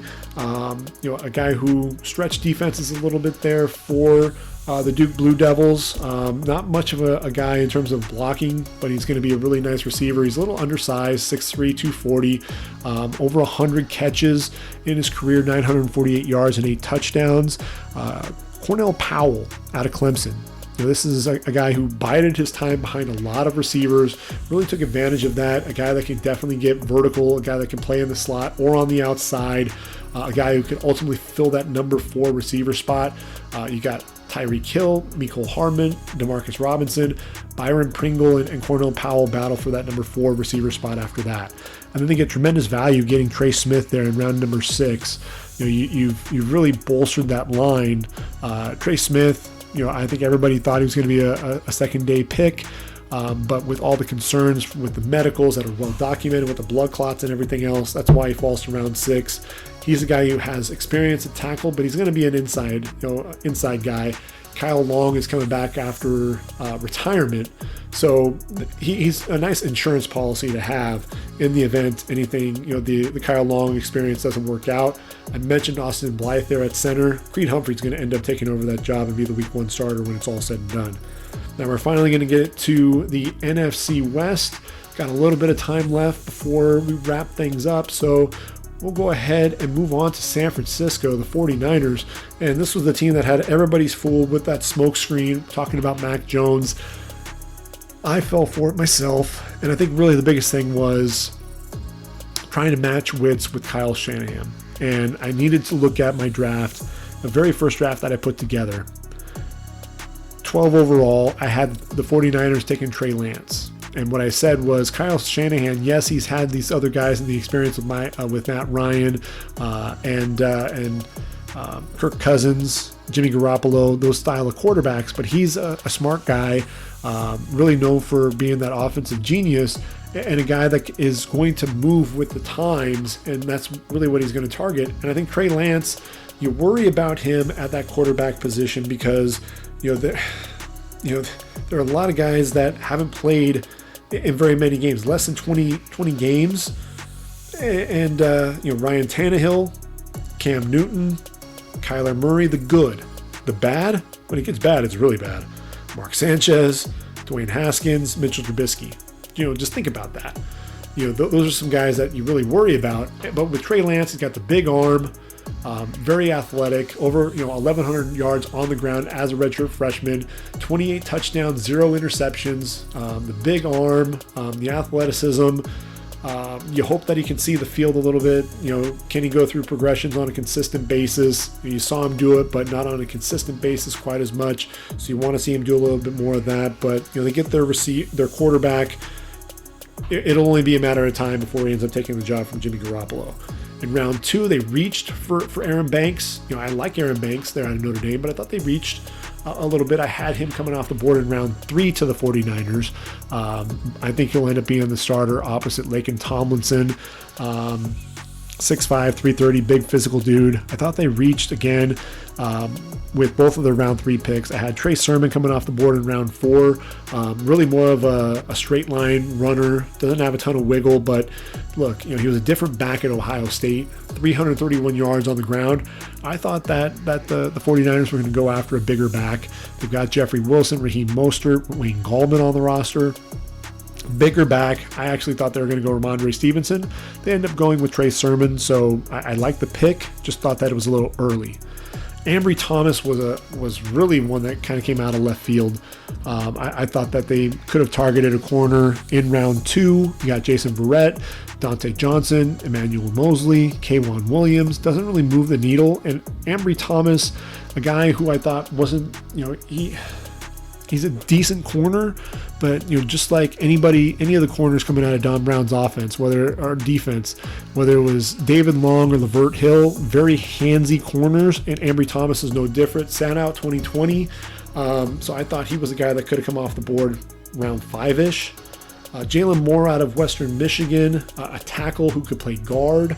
So he has that versatility. He can line up, back up Trent Williams, back up Mike McGlinchey, be that swing tackle possibly. He'll battle Colton McKivitz for that, but could also kick inside the guard. So nice depth. Diamador Lenore out of Oregon. I honestly thought that this guy got exposed. I thought that he's really going to have to work hard to end up making a roster spot. In my opinion, he'll end up having to earn his way on in special teams. A guy who's under 6 feet tall. He's 5'10", 199. Yes, he has some of the production, 6 interceptions and 21 pass breakups. But to me, I thought that he was the guy that was getting beat like a drum there for the Oregon Ducks.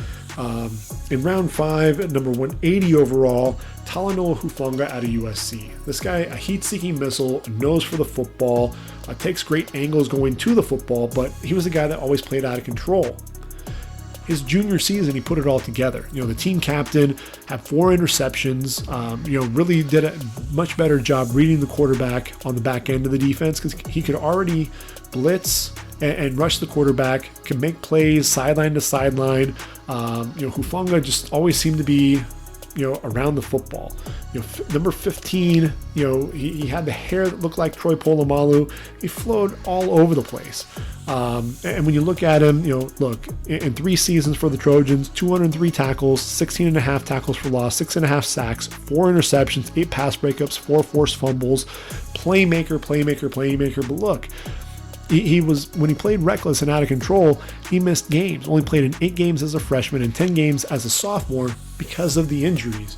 But definitely a fun player to watch. And then in round 6, Elijah Mitchell, a guy that ran in the 4.3s, 4.33 in his pro day there at Louisiana. A guy that can run between the tackles a little bit as well. He's 5'11", 210. I just don't know if he's going to have a roster spot. There are a lot of guys there at that running back's position. If he stays on the team, he'll probably end up being a practice squad guy. But I ultimately think that Elijah Mitchell is going to end up on a different roster and ends up making the team. Over 3,200 yards on the ground, ended up going over 1,000 yards there in 2019, 41 touchdowns, 49 receptions. And with those 49 receptions, 12.2 yards per reception. I like Elijah Mitchell a lot, so I think he'll end up finding a spot there at the next level. Arizona, good Lord, Arizona. They end up going with Zaven Collins with their first round pick. I thought they were going to go corner to replace Patrick Peterson. They end up not doing that. They opted to go ahead and get another linebacker, kind of replace Hassan Reddick.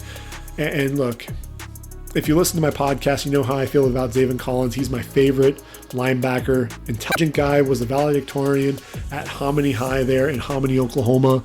Look, you're going to see 25 make plays all over the field. Sideline to sideline ability, takes great angles to the football, plays fast. He's 6'4", 260, bulked up to 271, and a dude that just he's instinctive. He can rush the quarterback, have 4 sacks and 4 interceptions, which you don't see at that linebacker position. And look, game changer, absolutely. The pick 6 against Tulane, 96-yard walk-off pick 6 in overtime to win it for the Golden Hurricane. Zaven Collins, absolutely, 16th overall pick. Thought it might have been a little bit high, but I'm not going to argue with it at all. At 49 overall, you get Rondell Moore. You've got AJ Green and Andy Isabella, Christian Kirk to complement DeAndre Hopkins. You need a guy that's going to push vertically. Rondell Moore is going to be a beast in the slot. The biggest thing is can he stay healthy? This is a guy after his freshman season, 114 receptions, over 1,200 yards, 12 touchdowns, freshman All-America honors. Couldn't stay healthy in those last 2 seasons. But look, he's a big ball of muscle, 400-pound bench press, 600-pound squat. The medicals are really the biggest issue there, but he could potentially end up being a steal there for Arizona in round 2. They finally get their corner in round 4. Marco Wilson, inconsistent play, but ran in the 4.3s. Victor Demukajay there out of Duke came off the board in round number 6. I think that's probably about the right value for Victor. And look, he was a guy at times, was more consistent putting pressure on the quarterback than his running mate in Chris Rumpf. Demukajay, he's 6'1", 262. 32 tackles for loss, 21 and a half sacks. So I think he provides some nice depth there at the defensive end position. The question is really where's he going to play? That was the big thing that I was trying to figure out because of his size. Where does he fit? Well, Marcus Golden is 6'2", 260. So I think they really found the type of player that they like there at that edge rusher position. They get Tate Gowan out of UCF. He's a big corner, 6'2", sat out this past season. I actually like him better than Marco Williams. I'm sorry, Marco Wilson, to be honest. In round 7, they get James Wiggins out of Cincinnati. He could potentially be a steal. He's battled injuries. I think if he can stay healthy, he'll end up being the strong safety next to Budda Baker. I was actually trying to will him into being a second-round pick because I'm a big fan of his. Not second round, but second-day pick. 5'11", 209. Ran a this is a guy, he high football IQ, reads the defense, reads the offense quickly, really does a good job setting the back end and setting the tone there.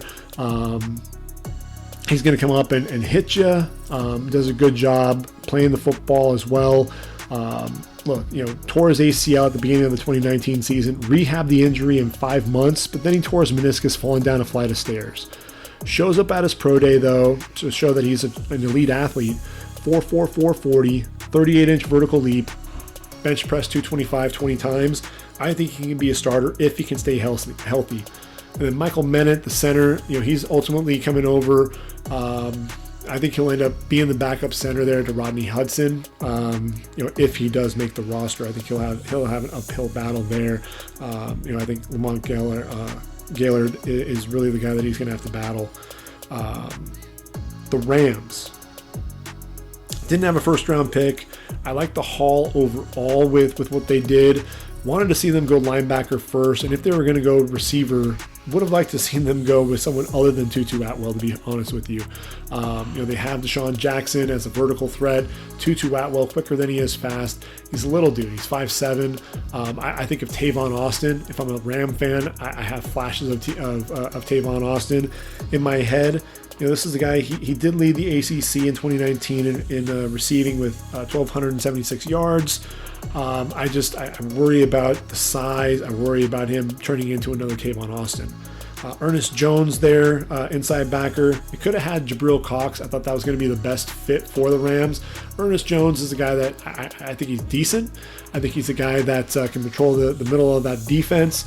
I thought that's what he did for South Carolina. Did it well. He was a 3-year starter. 6'1", 230 pounds. 10.5 tackles for loss. Right around 200 tackles, had 5 pass breakups in 2019, which really was his best year. Had 97 tackles on that. I thought that Jabril Cox would have been a nice get for them. But that being said, I think Ernest Jones, he and Micah Kaiser are going to end up being the inside linebacker duo, along with Kenny Young. Bobby Brown III, look, 6'4", 325. He's going to be a guy that I think is going to end up pushing A'Shawn Robinson for playing time opposite Aaron Donald there at that 5 technique. Could also end up kicking inside and being a nose tackle as well, so he offers some of that versatility. But with Bobby Brown, I expected him to be off the board in round number 4. And this is a guy that 5.5 sacks this past season. Can collapse the pocket from the interior, powerfully built, anchors well at the point of attack, generates a ton of push up front, plays with leverage, has really long arms as well. So I like the pick there for the Rams. They get Robert Rochelle with their second, 4th round pick, 6'2" corner, 10 interceptions, 25 pass breakups there at Central Arkansas. He'll be the number 3 corner after Jalen Ramsey and Darius Williams for sure. Jacob Harris, a 6'5" receiver, former soccer player. He didn't play a whole lot there for UCF. I think he's going to ultimately bulk up and be a tight end. I don't know that he's going to make the roster, to be completely honest with you. Ernest Brown IV is going to be a guy that's going to push for playing time there at defensive end. He's another guy that was kind of a curious pick. I thought that taking him in round number 5 was a bit of a reach. So that was one that was it was a little weird. I thought that he was a decent player there at Northwestern, but I still considered him a role player. 6'4", 270, did have 18.5 tackles for loss and 7 sacks. Jake Funk, they're out of Maryland. If Jake Funk can stay healthy, I think he'll end up making the roster as potentially that number 3 running back behind Cam Akers and Darrell Henderson. He's 5'10", 205.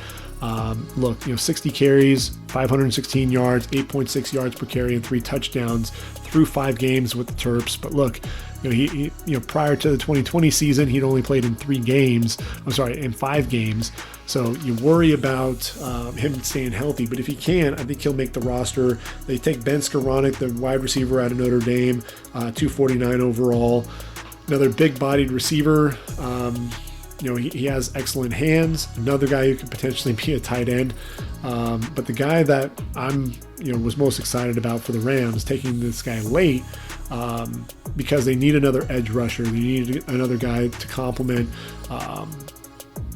Leonard Floyd. At one point, I had Chris Rumph penciled in there to the Rams, and ultimately I had to move that because I thought, Chris Rumph, 3rd round pick. was really where I had him penciled in. But Chris Garrett out of Concordia, 6'4", 245. This is a dude, 48.5 tackles for loss, 36.5 sacks. And look, he's 6'4", 245. I think this is a guy that's going to stick. If you listen to a couple of my podcasts before, I was talking about him. Didn't think he was going to get drafted.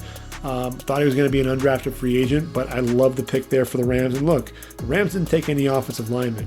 And at the end of the day, I think what they're looking at is you've got Andrew Whitworth at left tackle. I think they're counting on Joseph Noteboom and Bobby Evans to end up really shouldering the load there at left tackle. It'll be interesting to see what the Rams do there with their offensive line, but I would have liked to have seen them also address that center position. They've got Brian Allen there. They lost Austin Blythe. I think they need to address the interior of that line a little bit, and the Rams just didn't really do that. Which takes us to Seattle, and that's our final team there. They only had 3 picks in the draft. What they did do there at number with 56 overall, thought they were going to go with a lineman of some sort. Because you have Mike Upati, who retired, and you've got Dwayne Brown, who's getting a little old in the tooth.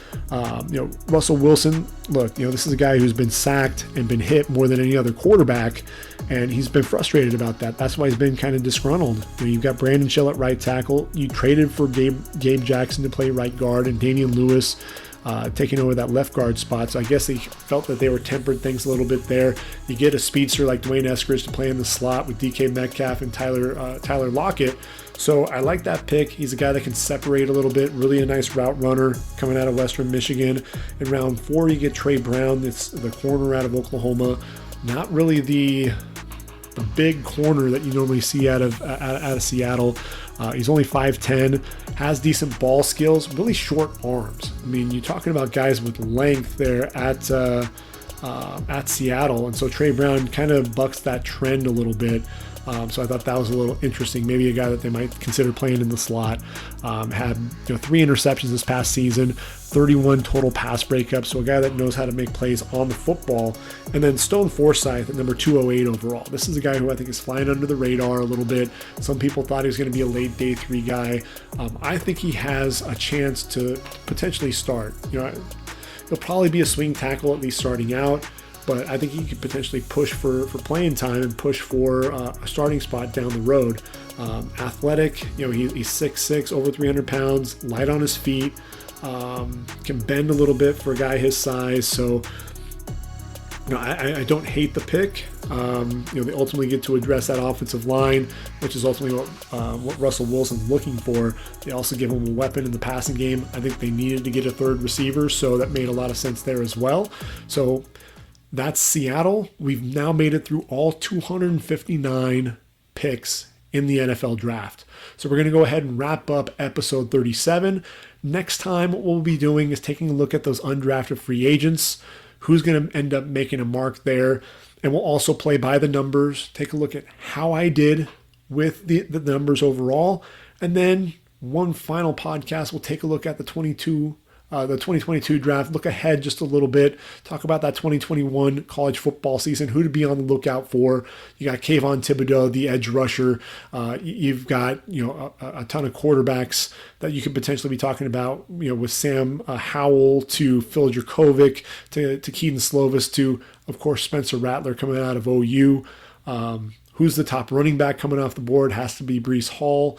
Are there any offensive tackles that really, are going to be the next Penei Sewell? Probably not, but there are a few names to be on the lookout for there as well. Obviously, Derek Stingley is going to be the top corner, probably going to be a top 3, top 5 pick. So we'll get into that as well to wrap up things for the 2021 podcast series. So for now, we're going to go ahead and wrap things up. But hopefully you'll stay tuned and check in a couple of days when we do our next podcast. So for ReadyForTheDraft.com, this has been the Ready for the Draft podcast, and I've been your host, Gregg Schutze. Take care, everyone. Enjoy your week, and until next time, I am out of here.